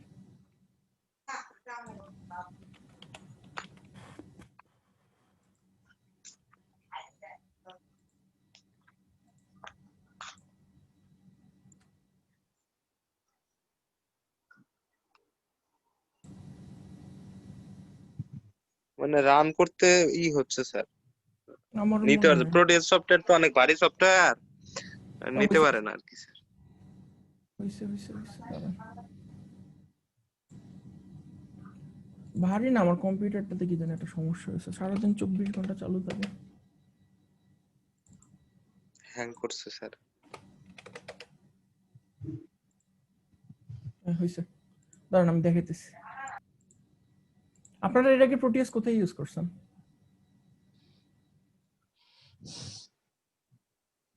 আমাদের ইউনিভার্সিটি কোথাও প্রোটিয়াস দেখায়? আমি তো জানতাম না। না স্যার, মনে হয় না। সামনের সেমিস্টারে তো মনে হয় প্রোটিয়াস দিয়ে আপনাদের ই হবে সব। দেখেন চলেন মিলাই আমরা, ঠিক আছে? তাহলে আমাদের এই খেয়াল করেন এই যে নীলটা, যেটা নীলটা হলে কি আমার বি চ্যানেল, ঠিক আছে? বি চ্যানেলটা আমার কানেক্টেড আছে V1 এর সঙ্গে, দেখেন এই যে বি থেকে এই যে V1 এ কানেক্টেড, ঠিক আছে? আর এ চ্যানেলটা কানেক্টেড হলে কি V2 এর সঙ্গে। তাহলে আমার নীল রঙের যেটা, নীল রং আমাকে দেখাবে হলে গিয়ে 1 ভোল্ট। তাহলে আমার দেখেন এই যে অসিলোস্কোপ তো সবাই পড়তে পারেন, অসিলোস্কোপের কাঁটাটা কোথায় আছে? এ চ্যানেলের কাঁটাটা আছে 0.5 এ, তার মানে জি একটা স্যার। ভোল্টের মান হলে কি 0.5। হলুদ। তার মানে আমার V2 হলে গিয়ে আসার কথা হলে কি 0.5, এক সাইডে 0.5 আসার কথা আসছে, দেখেন 1 ঘর পর্যন্ত গেছে, দেখতেছেন না সবাই? জি স্যার। আর এখানে 1 ভোল্ট, তাহলে 0.5 peak, peak to peak 1 volt. নীলটা গেছে হলে গিয়ে আপনার 1 ভোল্ট পিক আর 2 ভোল্ট পিক টু পিক। তাহলে আমি অ্যামপ্লিফিকেশনের পরে আমার থিওরিটিক্যালি পাওয়ার কথা ছিল 2.5 ভোল্ট, তাই না? এক সাইডে। তাহলে আমার 1 ভোল্ট 2.5 ভোল্ট যেতে হলে যেতে হবে 5 ঘর টোটাল। 1 2 3 4 5 গেছে না আউটপুট? জি স্যার। তাহলে এখন দেখেন এটা, তাহলে আমাদের গেইন কত পেলাম? 5। তাহলে চলেন আমরা গেইনটা আরো 5 গুণ বাড়াই দিই। গেইনটা আরো 5 গুণ যদি বাড়াই দিতে হয় আমাদেরকে কি করতে হবে? স্যার, আর এর মান বাড়াতে হবে নাকি স্যার? আর এর মান কমাইতে হবে। আর জি দিয়ে তো ভাগ, তাই না? যত কমাবে আর জি স্যার 1 করে দেন। 1 করি, 1 করে দিলে আমার কত পাবো? 25 গুণ। 25 গুণ পাওয়া যাবে স্যার। দেখি 25 গুণ পাই নাকি, করে দিলাম, দিয়ে আবার রান দিই। অনেক বড় হয়ে গেছে, এখন দেখাই যেতেছে না, আবার ছোট করতে হবে এখন। 21 পাওয়া যাবে স্যার। 2 দিয়ে করি, দেখেন কয় ঘর গেছে? 1 2 3 4 5। এক সাইডেই পাইছেন প্রায় 10, 5 দুগুণে 10 ভোল্টের মতো, মানে টোটাল 20 ভোল্ট, 25 ভোল্টের প্লাস মতো। মাইনাস 25 ভোল্টের মতো চলে আসছে। তো আপনার এই যে এই ধরনের যে অ্যাম্পলিফায়ারটা, এই অ্যাম্পলিফায়ার আপনার সেনসিটিভ কাজের জন্য, নয়েজ সেনসিটিভ কাজের জন্য খুবই ইউজফুল। নয়েজ সেনসিটিভ কাজ কোনগুলো? যেমন মনে করেন আপনি অডিও অ্যাম্পলিফিকেশন করবেন, অডিও অ্যাম্পলিফিকেশনের জন্য কিন্তু আপনার ইনস্ট্রুমেন্টেশন অ্যাম্পলিফায়ার ইউজ করা হয়। বায়োপটেনশিয়াল বাদেও আপনার যে মোবাইল বা কম্পিউটারে যেটাই বলেন, অডিও অ্যাম্পলিফিকেশনের জন্য আপনার ইনস্ট্রুমেন্টেশন অ্যাম্পলিফায়ার তৈরি করা হয়। আমি আশা করি আপনাদের বাসায় যদি কারো প্রোটিয়াস থাকে, আপনারা কিন্তু খুব সহজেই এরকম একটা ইনস্ট্রুমেন্টেশন অ্যাম্পলিফায়ার দিয়ে ইসিজি সিমুলেশন করে দেখাইতে পারেন, এবং এটা বাসায় বসেই করা সম্ভব। আপনি অনলাইনে অনেকগুলো মডিউল পাবেন যেটি ইসিজি সিগন্যাল জেনারেট করে। ওই ইসিজি সিগন্যাল জেনারেটর দিয়ে আপনি V1 V2 এর জায়গায় ইসিজি সিগন্যাল বসালেন, লেফট হ্যান্ড আর রাইট মনে করেন লেফট আর্ম আর রাইট আর্মের সিগন্যাল দিলেন, আপনি সুন্দর এই অসিলোস্কোপে ইসিজি দেখতে পারবেন। সবাই কি আমার কথা বুঝতে পারছেন? স্যার, অসিলোস্কোপের লাইব্রেরিটা লাগতো স্যার। অসিলোস্কোপের লাইব্রেরি লাগবে না, দেখেন এই যে অসিলোস্কোপে যে এই সাইডে বাম পাশে আমার কার্সরটা একটা ইসে আছে না, ইনস্ট্রুমেন্টস দেখছেন? জি স্যার। এই ইনস্ট্রুমেন্টস এর মধ্যে আপনার অসিলোস্কোপ আছে। আর এটা কি বাই ডিফল্টই থাকবে কিনা? বাই ডিফল্টই থাকবে, আপনার এখানে কোনো গ্রাউন্ড লাগবে না। শুধুমাত্র যে জায়গার সিগন্যালটা দেখতে চাইতেছেন ওর সাথে করবেন কি, আপনি চ্যানেলটাকে শর্ট করে দিবেন। করলে অসিলোস্কোপের যে গ্রাউন্ড, মানে অসিলোস্কোপের গ্রাউন্ডটা হলে কি, যে এইখানে যে গ্রাউন্ডটা আমি বসাইছি, মানে ওইটা ইন্টারনালি কানেক্টেড আছে। ইন্টারনালি শর্ট করা, বুঝছেন? মানে এই সফটওয়্যারের মধ্যে শর্ট করে দেওয়া, সো আপনার আলাদা কোনো গ্রাউন্ড বসাইতে হবে না। আশা করি আপনারা এটা ইউজ বুঝতে করবেন, পারছি। ইউজ করে করে নিজেদের হাত জ্বালাই করবেন আর কি। কারণ কেউ যদি প্রোটিয়াসে একটা সার্কিট করে মানে সাকসেসফুলি করতে পারে, আমি গ্যারান্টি দিতে পারি ও ফিল্ডে যে অবশ্যই ব্রেডবোর্ডে কাজটা করে দেখাতে পারবে। যে স্টুডেন্ট আপনার সিমুলেশনে কাজটা করতে পারবে না প্রোটিয়াসে, সে কখনোই ব্রেডবোর্ডে কাজটা করতে পারবে না। তো আপনাদের সামনে প্রজেক্ট থিসিস আছে, এই জন্য আমার কাছে মনে হয়েছে যে এই জিনিসটা দেখালে হয়তো আপনাদের হেল্প হবে। আচ্ছা ঠিক আছে, তা আজকে আর অল্প একটু সময় আছে, অল্প একটু সময় আমরা কাজে লাগাবো। আমরা আজকে নতুন একটা জিনিস শিখবো, শিখে আমাদের সিলেবাস শেষ। সেই নতুন জিনিসটা আপনাদের জন্য টপিকসটা কি স্যার দিয়েছেন ভাই পরীক্ষায় স্যার? না না না কালকে আমাদের স্যার 3টা পরীক্ষা, আজকে একটু তাড়াতাড়ি ছেড়ে দেন, একটু খাওয়া দাওয়া বেশিক্ষণ সময় নিব না আমি আপনাদের স্যার আমাদের ফাইনালের ভাইবার বিষয়ে স্যার একটু কথা বললে ভালো হতো স্যার। বলতেছি আমি এখন যে জিনিসটা পড়াবো এই জিনিসটার যে দুইটা সাইট থেকে আমি আপনাদেরকে পড়াবো এটা খুব ছোট ছোট দুইটা সাইট, এই দুইটা সাইটের আমি আপনাদেরকে লিংকটা দিয়ে দিব, আপনারা ওখান থেকে কষ্ট করে একটু পড়ে নেবেন। আপনাদের এখন অত বেশি মনোযোগ না দিলেও চলবে, কিন্তু এটা আপনাদের জন্য ইম্পর্টেন্ট কেন, কারণ অনেকেই আপনারা ভবিষ্যতে ইলেকট্রোমেডিক্যাল ইঞ্জিনিয়ার হবেন। তো ইলেকট্রোমেডিক্যাল ইঞ্জিনিয়ারদের জন্য আপনার পেশেন্ট সেফটিটা অনেক ইম্পর্টেন্ট একটা ব্যাপার। আপনি যদি পেশেন্ট সেফটি না যদি উল্টাপাল্টা করেন আপনার লাইসেন্স চলে যেতে পারে। আমি জানি না সবাই আপনারা বাংলাদেশে চাকরি করবেন নাকি, আপনারা কেউ যদি দুবাই, কুয়েত বা এরকম জায়গাতে যদি মেডিকেল ইঞ্জিনিয়ার হন, ওইসব দেশে কিন্তু মেডিকেল ইঞ্জিনিয়ারদের অনেক চাহিদা। যদি হন আপনি যদি এইসব বিষয় নিয়ে চুদুরবুদুর করেন যে পেশেন্ট সেফটি নিয়ে, আপনার অনেক বড় ধরনের বিপদ, মানে একদম মামলা মোকদ্দমা থেকে শুরু করে অনেক কিছু হইতে পারে। এই জন্য ইলেকট্রোমেডিক্যাল ইঞ্জিনিয়ারদের জন্য পেশেন্ট সেফটি অনেক ইম্পর্টেন্ট, অ্যাকচুয়ালি অনেক ইম্পর্টেন্ট না, সবচেয়ে ইম্পর্টেন্ট। তো ওই পেশেন্ট সেফটির জন্য কতগুলো স্ট্যান্ডার্ড আছে, যে স্ট্যান্ডার্ডগুলো মেডিকেলের বিভিন্ন ইনস্ট্রুমেন্ট কোথায় ইউজ করবেন আপনি, এটা হার্টের সঙ্গে কিভাবে কানেক্টেড, এটার উপর ডিপেন্ড করে আপনার বেশ কয়েকটা ক্লাস তৈরি করা হয়েছে, যে ক্লাসগুলো আপনার ডিফাইন করে যে ওই জিনিসগুলোর মধ্যে ইলেকট্রিক্যাল সেফটি কতটুকু আছে। ইলেকট্রিক্যাল সেফটি বিবেচনা করার আগে আপনাকে ফার্স্টে যে জিনিসটা জানতে হবে যে আমার হার্টের মধ্যে কি ধরনের কারেন্ট গেলে আমার হার্টের ক্ষতি হতে পারে, বা আমার কি ধরনের কারেন্ট আসলে শরীরের জন্য ক্ষতিকর, এই জিনিসটা আপনাদের জানতে হবে। তো মনে করেন কারেন্টকে যদি আমরা প্রাইমারি ভাগ করি, কারেন্টের আমরা দুইটা ভাগ দেখতে পাই, একটা হলো কি এসি অল্টারনেটিং কারেন্ট, আর একটা দেখতে পাই ডাইরেক্ট কারেন্ট ডিসি। তো আমরা যে ইকুইপমেন্টটি বানাবো সেই ইকুইপমেন্টের মধ্যে আমরা অবশ্যই এসি ডিসি দুইটা কম্পোনেন্ট, এসি ডিসি দুইটা কম্পোনেন্ট থাকবে।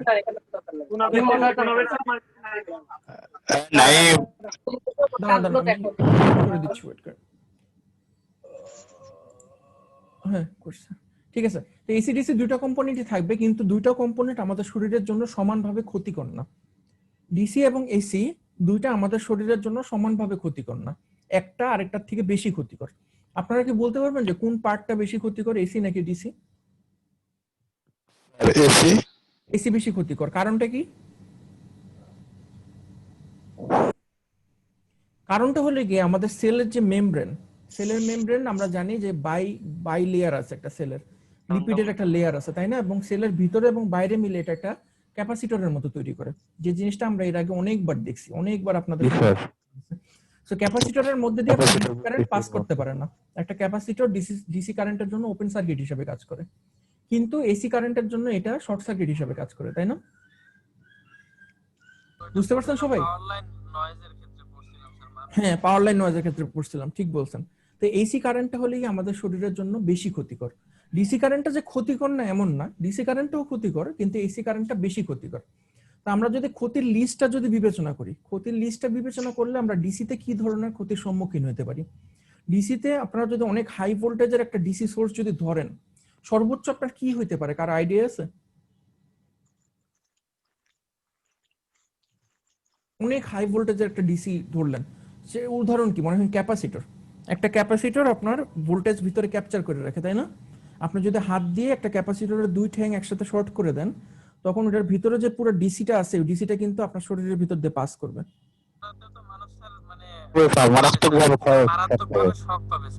যদি অনেক ভোল্টেজ হয় তাহলে আপনার মারাত্মক শক হবে, কিন্তু ডিসিতে নরমালি আপনার 20-30 ভোল্টের মধ্যে ডিসিতে আপনাদের মেইন যে সমস্যাটা হবে সেটা হলে কি আপনার হাতে আলসার হয়ে যাবে, মানে হাতে ফোস্কা পড়ে যাবে। কারণ ডিসিটা তো আপনার শরীরের খুব বেশি ভিতর দিয়ে যেতে পারবে না, ডিসিটা অল্প একটু জায়গা দিয়ে গিয়েই, মানে আপনার মনে করেন একটা হাত দিয়ে আপনি একটা ডিসি, এটা মনে করেন আপনার আঙ্গুল, আপনি একটা ডিসি সোর্স আছে এরকম, এটা হলো পজিটিভ প্রান্ত, এটা হলো নেগেটিভ প্রান্ত। আপনি মনে করেন একটা বুড়ো আঙ্গুল আর আপনার তর্জনীটা দিয়ে এরকম একটা ডিসি সোর্সকে ধরছেন, না হাই ভোল্টেজের একটা ডিসি সোর্সকে দিচ্ছেন, আপনার কারেন্ট কিন্তু এখান থেকে পাস করতে পারবে না, কারেন্ট পাস করার কোনো উপায় নেই, কারণ আপনার সেলগুলো তো কারেন্ট কন্ডাক্ট করবে না তাই না।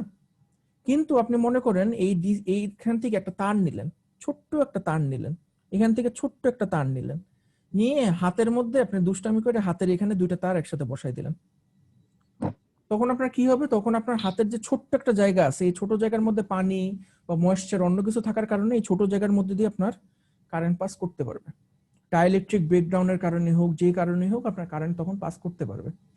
কারেন্ট যখন পাস করবে তখন কি হবে, আপনার এই জায়গাটা গরম হবে, আই স্কোয়ার আর লস হবে, এই জায়গাটা গরম হবে, গরম হলে আপনার কি হবে, ওই জায়গাতে আপনার লোকালাইজড একটা আলসার হইতে পারে, মানে চামড়ার যে নিচের অংশটা আছে ওই নিচের অংশটা শক্ত হয়ে যাবে, দেখবেন ফোস্কা হয়ে গেছে, স্কার টিস্যু হয়ে যাবে। ওই জিনিসটাকে আমরা বলি স্কিন আলসার। স্কিন আলসার হওয়ার চান্স আছে আপনার, গরম হয়ে যাওয়ার কারণে হাত পুড়ে যেতে পারে, আপনার ব্লিস্টারিং হতে পারে, ফোস্কা পড়তে পারে, ব্লিস্টার হইতে পারে। এটা গেল হলে ডিসির ভয়াবহতা, ডিসির কারণে এই জিনিসটা হতে পারে। এখন ডিসি আমরা খুব সহজে রোগীর শরীর থেকে ডিসিকে আইসোলেট করতে পারি। কেমনে আইসোলেট করতে পারি? মনে করেন আপনার কোনো একটা ইসের মধ্যে কোন একটা সিস্টেমের ইসিজি মনে করেন লিড বসেছেন একটা রোগীর শরীরে। এখন ইসিজি যে অ্যাম্পলিফায়ারটা, আমার এই লিডটা যে অ্যাম্পলিফায়ারের সঙ্গে কানেক্টেড হবে, সেই অ্যাম্পলিফায়ারটা তো আমার পাওয়ার হইতেছে ডিসি দিয়ে, তাই না? +6 ভোল্ট -6 ভোল্ট। তাহলে আমরা তো ভয় পাইতে পারি যে না, এই যে এখানে যে পাওয়ারটা, এই পাওয়ারটা কোনো একটা ভাবে যদি লিক করে আমার রোগীর শরীরে চলে যায়, তাহলে তো আমার রোগীটা এই জায়গাটাতে শক খাবে একটা, তাই না? এই শকটা খাওয়াটা আপনি কিভাবে এড়াইতে পারেন?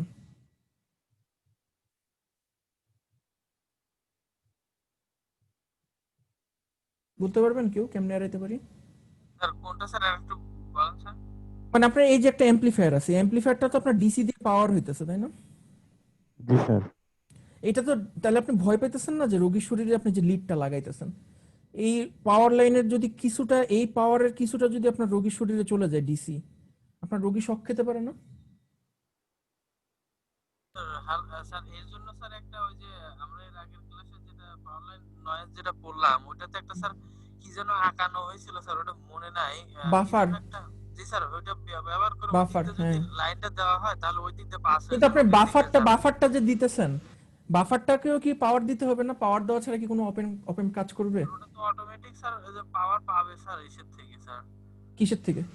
কি যেন বলছিলেন স্যার, আঁকায় রাখছি মনে নেই। না, ওপেন কি আপনার নিজস্ব পাওয়ার ছাড়া কাজ করে? ওপেন তো না, ওপেন পাবে না। ওপেন তো পাবেন না। তাহলে ওপেন পে আপনি যে বাফারটা দিয়ে কানেকশন করতেছেন শরীরের সঙ্গে, এই বাফারটার ভিতর দিয়েও তো আপনার ডিসি যে পাওয়ারটা, এটা তো আপনার রোগীর শরীরে যে রোগীকে শক দিতে পারে না?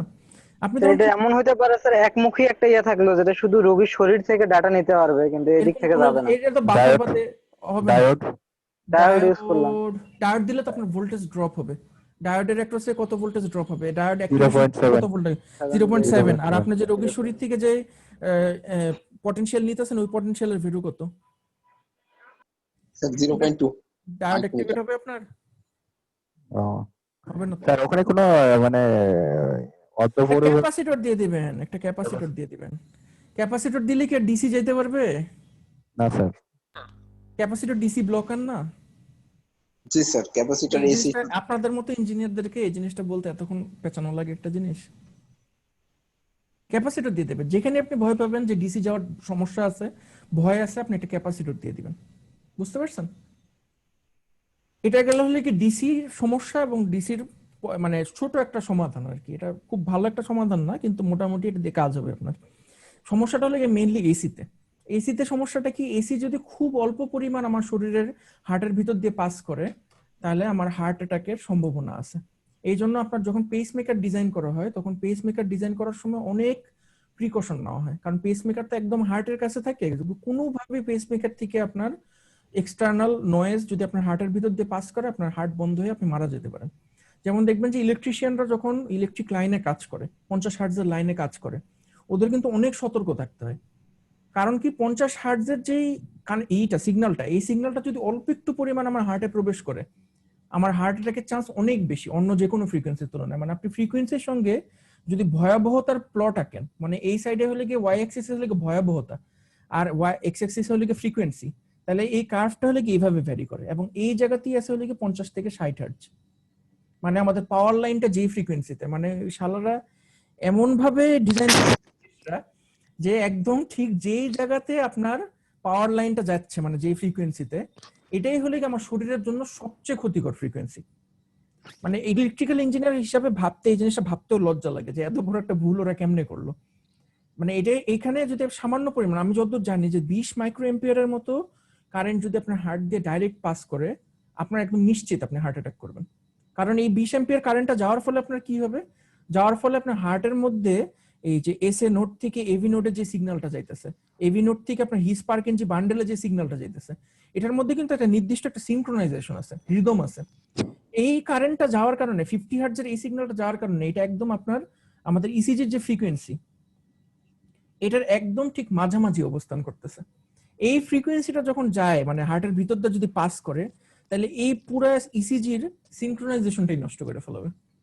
তখন হার্ট একদম পুরো উল্টাপাল্টা হয়ে যাবে। ও কি এইটা কম্প্রেস করবে না এইটা কম্প্রেস করবে, ও বুঝতে পারবে না হার্ট। তো ওই সময় আপনার কি হবে, আপনার রক্ত ঠিক মতো পাম্প হবে না, আর আপনি অক্সিজেনের অভাবে হার্ট অ্যাটাক অক্সিজেনের অভাব ঠাস মরে যাবেন। আমার কথাটা বুঝতে পারছেন? জি স্যার। তো আপনি যখন ওপেন হার্ট সার্জারি করতেছেন বা একটা ক্রিটিক্যাল রোগীর শরীরে আপনি যখন একটা ইলেকট্রিক্যাল কম্পোনেন্ট লাগাইতেছেন, তখন আপনি নিশ্চয়ই বুঝতে পারতেছেন যে আমাদের এইটার ব্যাপারে কত সতর্ক হইতে হবে। কারণ সামান্য একটু ভুলের কারণে, সামান্য একটু শর্ট সার্কিটের কারণে আপনার রোগী মারা যেতে পারে, অবশ্যই মারা যেতে পারে। স্পেশালি ওপেন হার্ট সার্জারি যখন হয়, তখন মারা যাওয়ার চান্সটা অনেক বেশি, কারণ ডাইরেক্ট প্রোবগুলা শরীরের মধ্যে একদম হার্টের কাছাকাছি লাগানো থাকে তখন। তো এটার জন্য আমাদের বেশ কয়েকটি স্ট্যান্ডার্ড আছে। সো এই স্ট্যান্ডার্ড গুলো আপনাদেরকে জানা থাকা লাগবে যে স্ট্যান্ডার্ড গুলো কি কি। তো এই দুইটা ওয়েবসাইটে এই স্ট্যান্ডার্ড গুলো খুব সুন্দর করে দেওয়া আছে। এই দেখেন ইকুইপমেন্টের 3টা টাইপ দেওয়া আছে। 3টা টাইপ হলো কি আপনার বি, বিএফ আর সিএফ। ঠিক আছে, একটা হলো কি বি টাইপ, একটা হলো কি বিএফ টাইপ, একটা হলো কি সিএফ টাইপ। এই 3টা টাইপের এরকম 3টা ছবি আছে। তো আপনার ইকুইপমেন্টের মধ্যে যখন এই ছবিটা দেওয়া থাকবে, এটা দেখে আপনারা বুঝতে পারবেন যে কোন টাইপের ইকুইপমেন্ট। ঠিক আছে, এখানে দেখেন যে প্রত্যেকটা ইকুইপমেন্টের আপনার ক্রাইটেরিয়া দেওয়া আছে, মানে বলে দেওয়া আছে যে কোনটার মধ্যে কি কি থাকতে হবে। দেখেন বি টাইপের ইকুইপমেন্ট আমরা বলবো যেটার মধ্যে কোনো ইলেকট্রিক্যাল কন্ট্যাক্ট পেশেন্টের সঙ্গে, আপনার no electrical contact with patient and maybe earthed, মানে পেশেন্টের সঙ্গে ডাইরেক্ট কোনো ইলেকট্রিক্যাল কন্ট্যাক্ট থাকবে না। পেশেন্টের শরীরে আপনার ইলেকট্রিসিটি পেশেন্টের শরীরের দিকে যেতে পারে এমন কোনো কিছু থাকা যাবে না। মনে করেন ডিসি যদি থাকে আপনি ক্যাপাসিটর দিয়ে ব্লক করে দিবেন, এসি যদি থাকে ইন্ডাক্টর দিয়ে ব্লক করে দিবেন, কিন্তু যেভাবেই হোক আপনার রোগীর শরীরে ডাইরেক্ট কোনো ইলেকট্রিসিটি যেতে পারবে না, এবং পুরো মেশিনটা অবশ্যই আর্থেড থাকতে হবে, মানে পুরো সিস্টেমটা গ্রাউন্ডেড হতে হবে। সিস্টেমটা কিভাবে গ্রাউন্ডেড করে এটা আপনারা জানেন? সিস্টেম কিভাবে গ্রাউন্ডেড করে? স্যার আমাদের টোটাল কেসিংটার উপরে স্যার ডান পা এমনিতে সিনটার উপর থেকে স্যার একটা গ্রাউন্ডিং কেবল দিয়ে স্যার গ্রাউন্ড করে দিতে হয়। গ্রাউন্ডের কাজটা কি এটা বুঝুন আপনারা, মানে গ্রাউন্ড করলে কি লাভ হয়। মনে করেন এটা হলো কি আমার কেসিং, ঠিক আছে, আর এটা হলো কি আমার ইকুইপমেন্ট, মেডিকেল ইকুইপমেন্ট, ঠিক আছে। আর এটা হলো কি আমার কেসিংটার মধ্যে, মনে করেন কেসিংটা আমি গ্যালভানাইজ স্টিল দিয়ে বানাইছি, একটা স্টিলের কেসিং। এই কেসিংটা আমি গ্রাউন্ডের সঙ্গে লাগাই দিছি। মানে কি করছি, আমি যে প্লাগটা দিয়ে এটা ইসের সঙ্গে লাগাইছি সকেটের সঙ্গে, ওটার একটা পিন আমার গ্রাউন্ডের সঙ্গে লাগানো, তাই না? তাই তো। তা আপনি যখন এই লিকেজ কারেন্টটা স্যার আর্থিং এর মাধ্যমে স্যার মাটিতে চলে হ্যাঁ যায়, এর জন্য মাটি চলে যায়। আপনারা অনেক সময় দেখবেন যে বাসায় আপনাদের যদি পিসি থাকে, এই পিসির কর্নার গুলোতে টাচ করলে শক লাগে। লক করে জি স্যার। তার মানে কি আপনার বাসার আর্থিং ফল্টি, আপনার বাসার আর্থিং এর সমস্যা আছে। মানে কি হইতেছে, আপনারা মনে করেন এখানে আপনি টিভিতে স্যার, টিভির বডিতেও করে। আপনি এখানে ধরছেন, তাহলে কি হইতেছে এখানে যে এই লাইনটা ফল্টি, এই লাইনটা ফল্টি থাকার কারণে এই জিনিসটার মধ্যে আসলে কোনো একটা জায়গায় লাইভ কানেকশন লেগে গেছে। সো কারেন্টটা কি করতেছে, আপনার শরীরের ভিতর দিয়ে, আপনি যে মাটির মধ্যে দাঁড়ায় আছেন, সুন্দর আপনার শরীরের ভিতর দিয়ে মাটিতে চলে যেতেছে, তখন আপনি শক খাইতেছেন, বুঝতে পারছেন।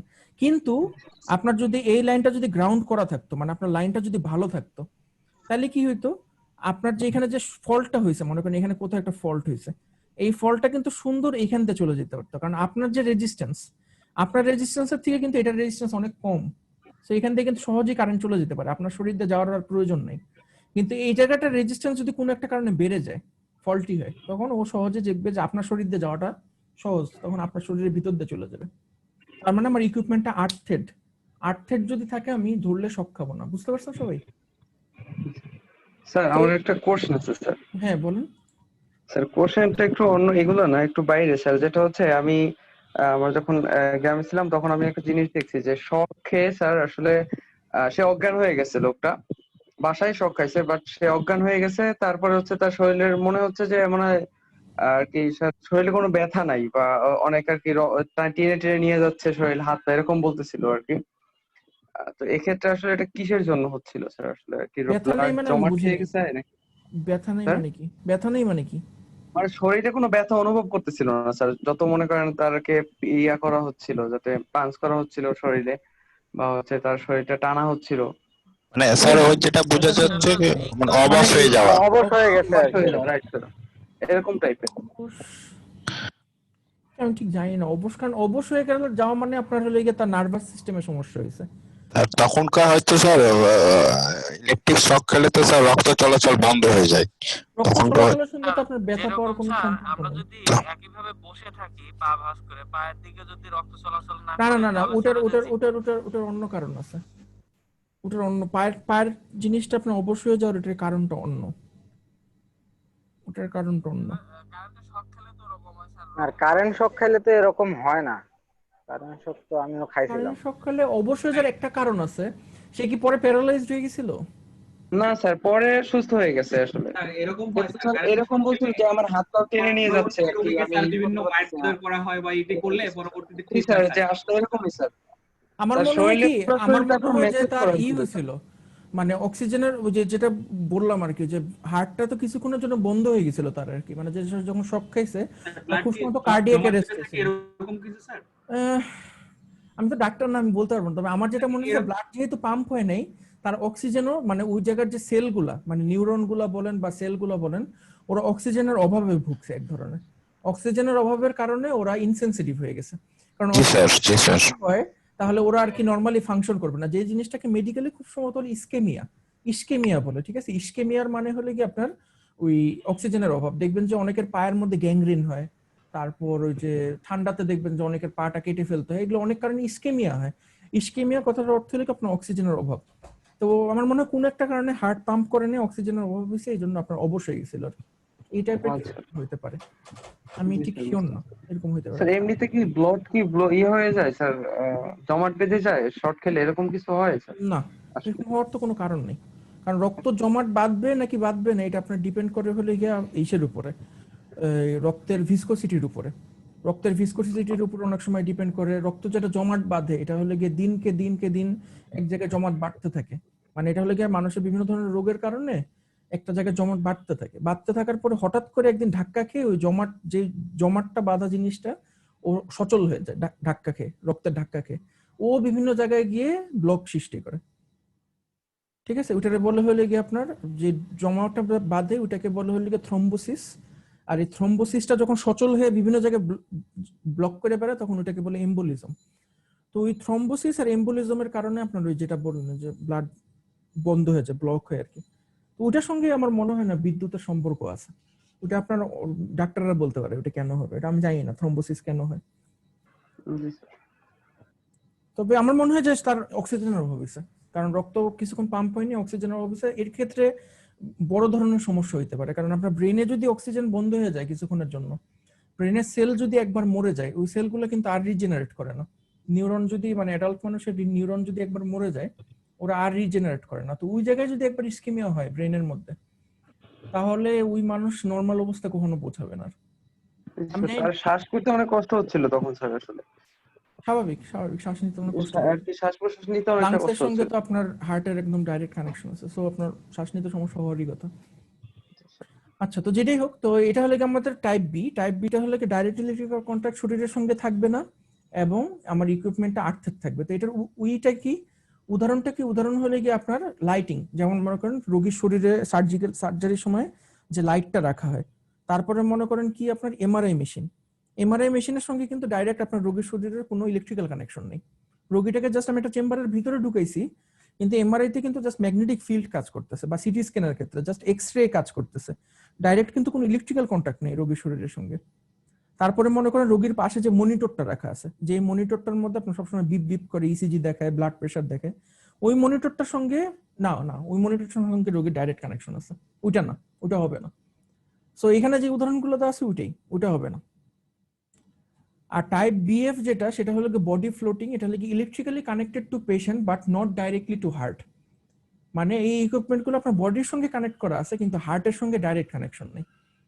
এই মেশিনগুলো উদাহরণ যেমন blood pressure monitor, ventilator, incubator, ultrasound equipment, direct শরীরের সঙ্গে আপনি প্রোব বসাইতেছেন কিন্তু শরীরের হার্টের সঙ্গে ডাইরেক্ট কোনো প্রোব বসানো নেই। আর টাইপ সিএফ যেটা, সেটা হলো গিয়ে কার্ডিয়াক ফ্লোটিং। এটার মানে হলো গিয়ে আপনার হার্টের সঙ্গে ডাইরেক্ট ইলেকট্রিক্যাল কানেকশন আছে, ডাইরেক্ট ইলেকট্রিক্যাল কানেকশন আছে। এটার উদাহরণ হলো আপনার মনে করেন পেস মেকার, তারপর মনে করেন ডায়ালিসিস মেশিন, ডায়ালিসিস করার সময় যে মেশিনগুলো ইউজ করা হয়, এগুলো হলো আপনার টাইপ সিএফ। তো তো এই 3 টাইপের মেডিকেল ইকুইপমেন্টের জন্য আপনার 3 ধরনের ডিফারেন্ট সেফটি মেজার নিতে হবে। তো ওই সেফটি মেজারগুলো আমরা পড়বো না, কিন্তু আমাদের মেইনলি যে জিনিসটা জানা লাগবে যে ইকুইপমেন্টগুলো আছে কয় ধরনের, type B, type BF, type CF. এটা ডিপেন্ড করে আপনার শরীরের কোন অংশের সঙ্গে মেশিনটা লাগানো, এটার উপর ডিপেন্ড করে একদম ইন্টারন্যাশনালি এই জিনিসটা রিকগনাইজ, এই 3 ভাগে মেশিনগুলোকে ভাগ করা হয়। আর আমি আরেকটা যে জিনিসটা পাইছি সেটা হলো কি আপনার ইকুইপমেন্টের শিল্ডিং এর উপর ডিপেন্ড করে আপনার ইকুইপমেন্টটাকে 2 ভাগে ভাগ করা হয়। একটা হলো গিয়ে ক্লাস 1 ইকুইপমেন্ট, একটা হলো গিয়ে ক্লাস 2 ইকুইপমেন্ট। ক্লাস 1 ইকুইপমেন্ট গুলো হলো কি আপনার খুব সিম্পল ইকুইপমেন্ট, যেটা আমি একটু আগে আপনাকে যেটা দেখাইলাম যে নরমাল আর্থের সঙ্গে লাগানো, মানে সিস্টেমটার আপনার যে কেসিংটা ওটা হলো গিয়ে একটা আর্থিং পিনের মাধ্যমে আর্থের সঙ্গে কানেকশন করা আছে। আর ক্লাস 2 ইকুইপমেন্ট যেটা, ক্লাস 2 ইকুইপমেন্ট গুলো একটু সফিস্টিকেটেড, মানে এটার আর্থিংটা ওই ক্লাস 1 ইকুইপমেন্টের থেকে একটু সফিস্টিকেটেড। যেমন এই যে এখানে দেখেন লেখা আছে reinforced insulation is defined in standards as being as a layer, single layer of insulation offering the same degree of protection against electric shock as double insulation।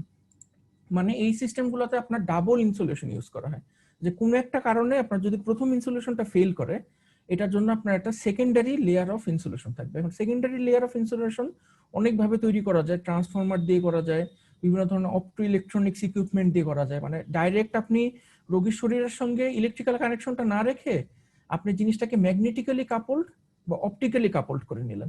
যেমন মনে করেন ইসিজির ক্ষেত্রে আমরা কি ইউজ করি দেখেন, ইসিজির ক্ষেত্রে আমরা ইউজ করি হলে কি একটা এরকম একটা এলইডি থাকে, যে এলইডিতে কি করে এখানে লাইট দেয়, মানে ইসিজির থেকে যে শরীরের থেকে যে সিগন্যালটা নিতেছেন, মনে করেন রোগীর শরীর থেকে সিগন্যালটা নিতেছেন, অ্যাম্পলিফায়ারের মধ্যে থেকে যে সিগন্যালটা আসতেছে আমরা করি কি এই সিগন্যালটাকে একটা এলইডির মাধ্যমে একটা লাইটে রূপান্তরিত করে ফেলি।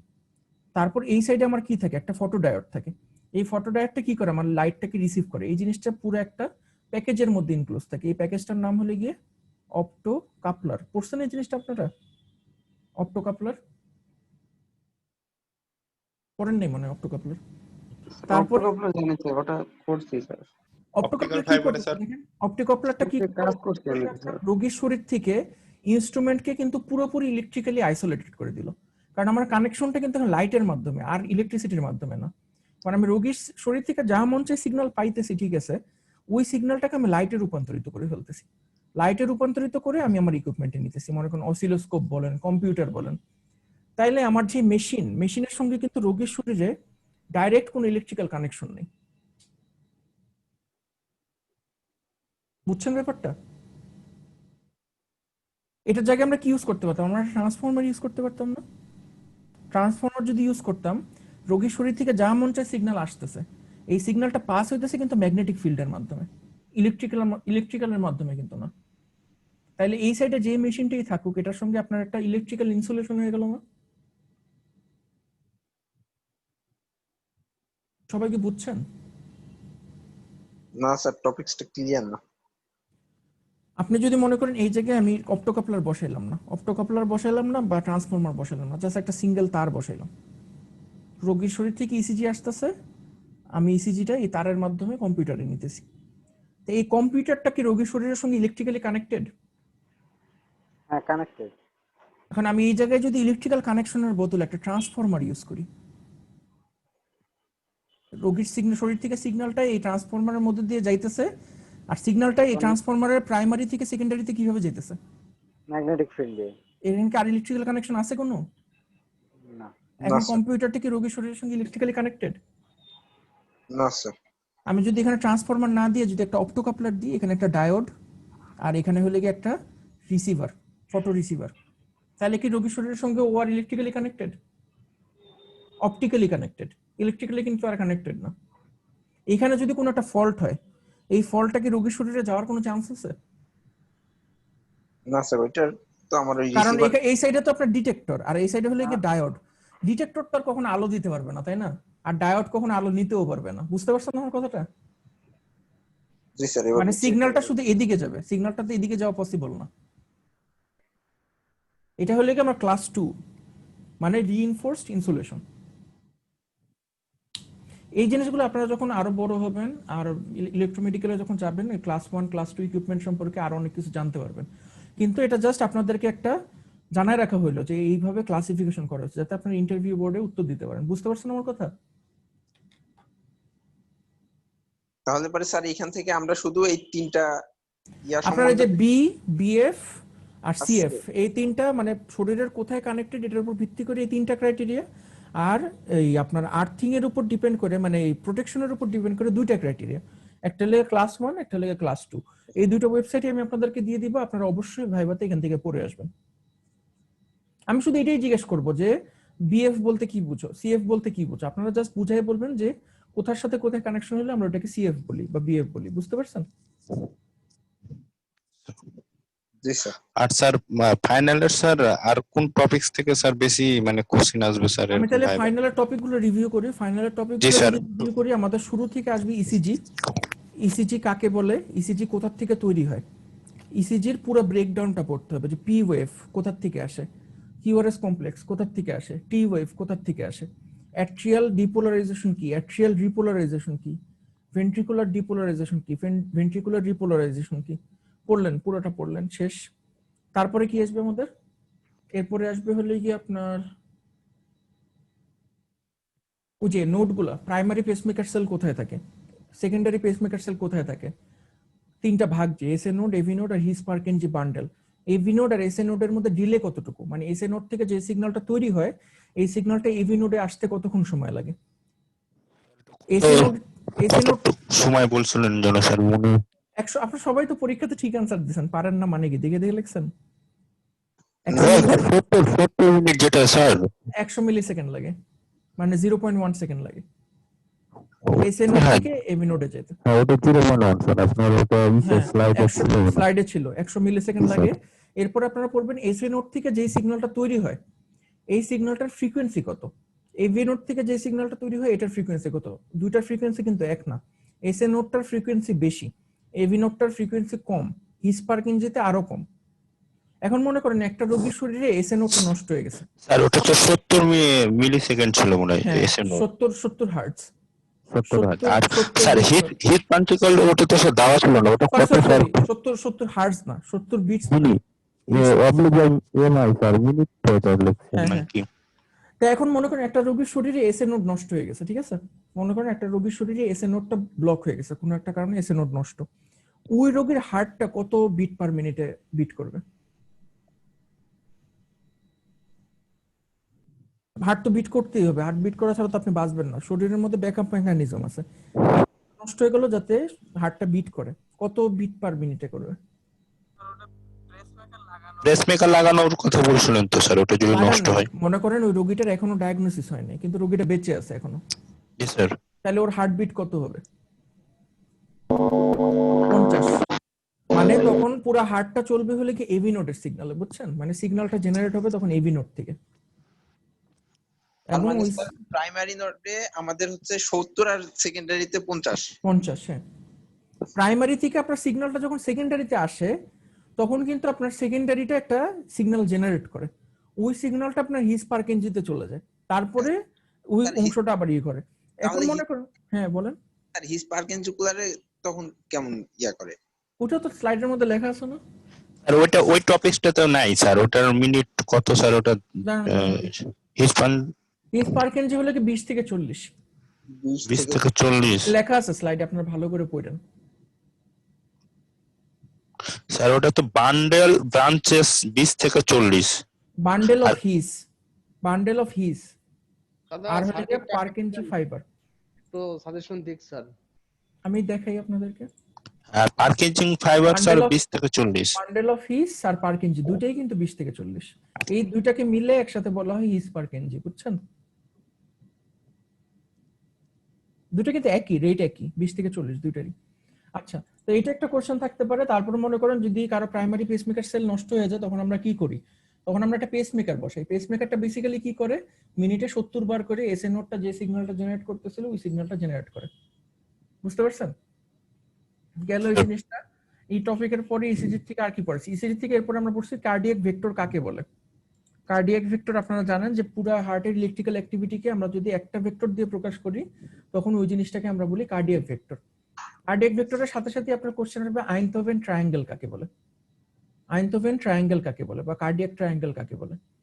তখন আপনারা বলবেন যে একটা ভেক্টরের তিন পাশে আমরা যদি তিনটা বাহু একে একটা ত্রিভুজ আঁকি, ওই ত্রিভুজটাকে আমরা বলি হলো গিয়ে আইনথোভেন্স ট্রায়াঙ্গেল। এই আইনথোভেন্স ট্রায়াঙ্গেলের প্রত্যেকটা বাহুকে আমরা লিড 1, লিড 2 এবং লিড 3 নামে ডাকি। এবং এই তিনটা লিড মিলে আমাদের তৈরি হচ্ছে হলো গিয়ে ক্লাসিক্যাল লিম লিড, যেটা দিয়ে আমরা ফ্রন্টাল প্লেনে ইসিজি মাপি। এবং পরবর্তীতে ডাক্তারের প্রয়োজনের জন্য এই দুইটা এগুলোর মধ্যে দূরত্ব কমে আনছি আমরা কিভাবে? অগমেন্টেড লিম লিডের মাধ্যমে। অগমেন্টেড লিম লিড কি করছে? আমাদের ফ্রন্টাল প্লেনে আরো 3টা লিড দিছি ইসিজিতে। এই টোটাল মিলে আমাদের ফ্রন্টাল প্লেনে টোটাল ইসিজি 6টা লিড আর কি। তারপরে এটার পরে হলো গিয়ে আপনার ট্রান্সভার্স প্লেনে আমাদের ইসিজি লিড হলো গিয়ে 6টা, যেটাকে আমরা বলি হলো গিয়ে চেস্ট লিড বা ট্রান্সভার্স লিড। ঠিক আছে, এতটুকু পর্যন্ত বুঝতে পারছেন সবাই? এটা হলো গিয়ে আপনাদের ইসিজি থেকে সিলেবাস। এরপরে আমাদের আসবে হলো গিয়ে বায়োপটেনশিয়াল অ্যাম্পলিফায়ার, যেটা আমাদের ইসিজির জন্য ইউজ হতে পারে, ইএজির জন্য ইউজ হতে পারে, ইএমজির জন্য ইউজ হতে পারে। সেই বায়োপটেনশিয়াল অ্যাম্পলিফায়ারটার নাম দিছি হলো গিয়ে আমরা ইনস্ট্রুমেন্টেশন অ্যাম্পলিফায়ার। ইনস্ট্রুমেন্টেশন অ্যাম্পলিফায়ারের সুবিধা অসুবিধা আপনারা সবাই অ্যাসাইনমেন্টাল কুইজে লেখছেন, এটা জানেন সবাই আপনারা। এটা পড়বেন, ওইটার গেইনের সূত্রটা পড়বেন, এই যে একটু আগে যে বললেন 1 + 2R / RG। এবং আমি যদি আপনাদেরকে বলি যে মনে করেন 5 গেইন করো বা 1000 গেইন করো, এটার জন্য আপনি রেজিস্ট্যান্স গুলো কিভাবে চুজ করবেন? আপনারা যে সিম্পলি যে কোনো একটা ভ্যালু বলে দিলেন, আমাদের 1000 এর জন্য যেই ভ্যালু লাগবে আপনার বলে দিলেন, ওইটাই কারেক্ট আনসার। এটা গেল হলো অপারেশন অ্যাম্পলিফায়ার। তারপরে অপারেশন অ্যাম্পলিফায়ারের সাথে সাথে যে জিনিসটা আসবে সেটা হলো নয়েজেস। কি কি জিনিস আমাদের ইসিজি নিতে বাধা দেয়? এই বাধা দেওয়ার মধ্যে কি কি আছে? পাওয়ার লাইন নয়েজ আছে। পাওয়ার লাইন নয়েজটা কোথা থেকে তৈরি হয় আপনারা জানেন, এবং এটা দূর করার উপায় কি? 50 হার্টজের যে কমন সিগন্যালটা, এই কমন সিগন্যালটাকে দূর করার উপায় কি? অ্যাম্পলিফায়ার ইউজ করে দূর করা যায়। ইনস্ট্রুমেন্টেশন অ্যাম্পলিফায়ার ইউজ করলে আমাদের এক লিম্বের যেই নয়েজ ওটা আরেক লিম্বের সঙ্গে ক্যান্সেল আউট হয়ে যাবে। আর একটা পড়ছিলাম হলে কি ইলেকট্রোম্যাগনেটিক ইন্টারফারেন্স। আমাদের চারপাশে যে কম্পিউটার আছে, মোবাইল আছে, মাইক্রোওয়েভ আছে, এগুলোর থেকে যে নয়েজটা আসে, এটা আমরা দূর করব কেমনে?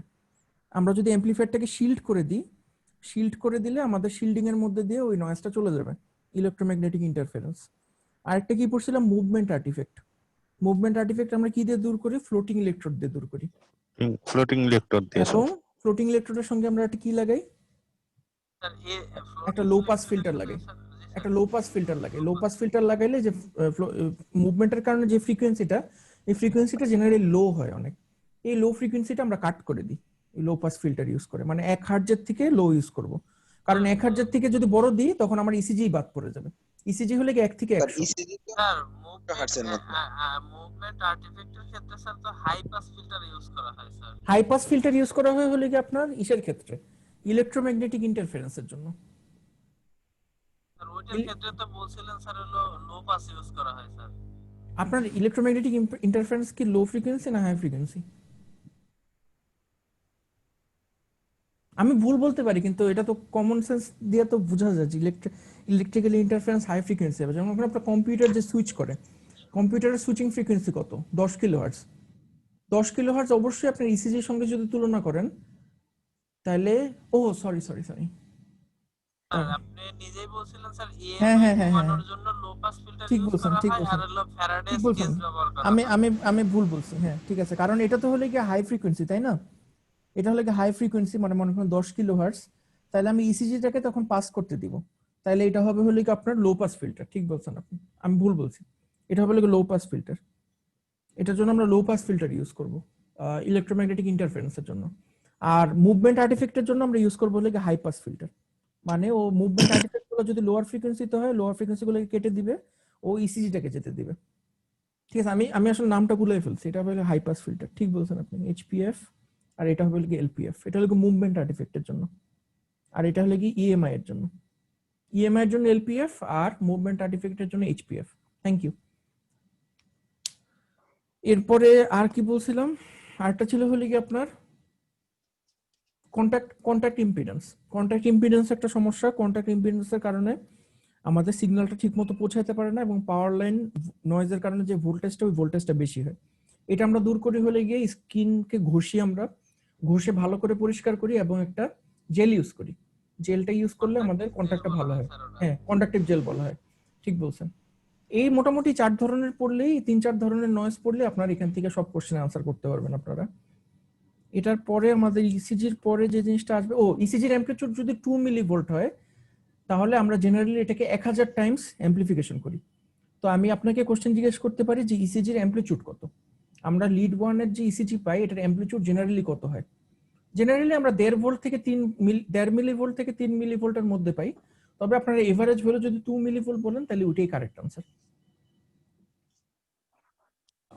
আর তারপরে আমরা পড়ছি হলে গিয়ে রক্তের বিভিন্ন মেজারমেন্ট পড়ছিলাম, blood pressure, beats per minute, আর হলে গিয়ে এই দুটাই মেইনলি পড়ছিলাম। সো আপনার ব্লাড প্রেশারের মধ্যে করটকোফ সাউন্ড কাকে বলে, সিস্টোলিক এবং ডায়াস্টোলিক প্রেশার কি, এবং ব্লাড প্রেশার আমরা কিভাবে মেজার করি, এবং ল্যামিনার এবং টার্বুলেন্ট ফ্লোটা কখন তৈরি হয়, ব্লাডের মধ্যে ল্যামিনার ফ্লো কখন হয় আর টার্বুলেন্ট ফ্লো কখন হয়। এই জিনিসগুলো আপনাদের পড়ানো হয়েছে, এটা ভালো করে পড়বেন। তারপরে আমরা পড়ছিলাম হলে কি ব্লাড প্রেশারের পরে পড়ছিলাম ফ্লো মিটার, ব্লাডের যে রেড ব্লাড সেল গুলো আছে এগুলা কিভাবে কত স্পিডে ফ্লো করতেছে, আমরা এটার জন্য একটা ডপলার ফ্লো মিটার দেখছিলাম, ultrasonic Doppler flow meter. Ultrasonic Doppler flow meter থেকে আমরা দেখছিলাম যে আল্ট্রাসাউন্ড একটা নির্দিষ্ট কোণে আমরা হাতের ভিতর দিয়ে প্রক্ষেপণ করলে আমাদের যে ইকোটা আসে ওই ইকোটার মধ্যে একটা ডপলার শিফট হয়। এই ডপলার শিফটটাকে আমরা যখন আলাদা করতে পারি তখন এটার ফ্রিকোয়েন্সিটা মেপে আমরা এটার থেকে ভেলোসিটিটা মাপতে পারি। ওটার ইকুয়েশনটা আপনাদের লিখে দেওয়া ছিল, ওই জিনিসটা পড়বেন আপনারা ভালো করে, এবং এটা অ্যাসাইনমেন্টও আছে, অ্যাসাইনমেন্ট করার সময় আপনাদের এটা আবার রিভাইজ হয়ে যাবে। কিছু আছে স্যার? আর আরো দুটো টপিক আছে, আমি নিজে ভুলে গেছি। এরপরে আরেকটা টপিক আছে কি জানি, লাস্ট এতগুলো স্যার কোশ্চেন করতে গেলে তো আমরাই তো ভুলে যাবো স্যার। দাঁড়ান, আমরা স্যার পারবো না স্যার এত। আমি বলিনি, এতগুলো নেওয়া যাবে? আর একটু কমাই দিলে ভালো হয় স্যার আমাদের জন্য। পুরো 12টা ক্লাসের সিলেবাস এক বসায় বলতেছি, এখন তো বড় মনে হবেই, আসলে তো এত বড় না, 12টা ক্লাসের মতো কি এত বড় কিছু বলছি আমি? স্যার 12টা ক্লাস এখান থেকে মোটামুটি 40টা কোশ্চেনের বেশি বলতেছেন আপনি, যতগুলো স্যার কোশ্চেন বলছেন এগুলো 40টার উপরে স্যার কোশ্চেন। লাস্ট ক্লাসে কি পড়ছে এটা আগে বলেন আমাকে।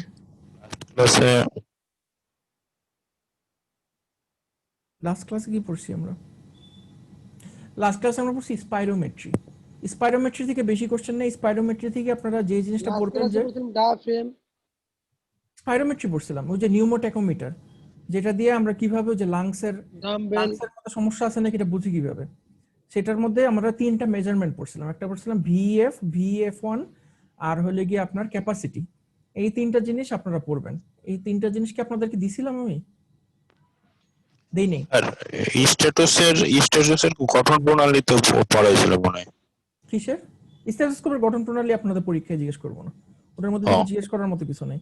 শুধু নিউমোটেকোমিটার যেটা আছে, নিউমোটেকোমিটার ওই যে আমরা একটা মেশের মাধ্যমে দুই সাইডে প্রেসার ডিফারেন্স মাপি, প্রেসার ডিফারেন্স থেকে আমরা ফ্লো মেজারমেন্ট করি।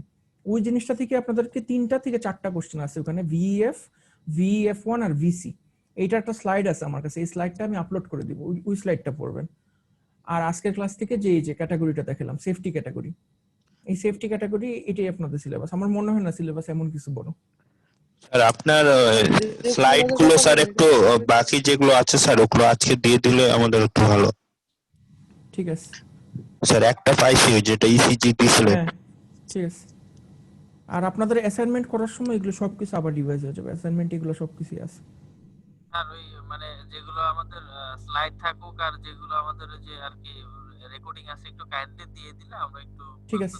রেকর্ডিং তো সব মানে আপ টু ডেটই, আজকেরটা দিলেই আপ টু ডেট হয়ে যাবে। নাই কিন্তু স্লাইড হলে হচ্ছে স্যার। এই ভিডিওর সাথে পিডিএফ গুলো দিয়ে দিন। ঠিক আছে।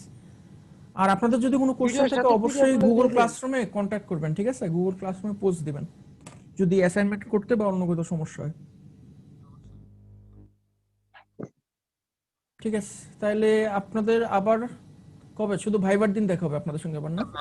জি স্যার। ঠিক আছে, তাহলে বেস্ট অফ লাক, ভালো করে প্রিপারেশন নাও।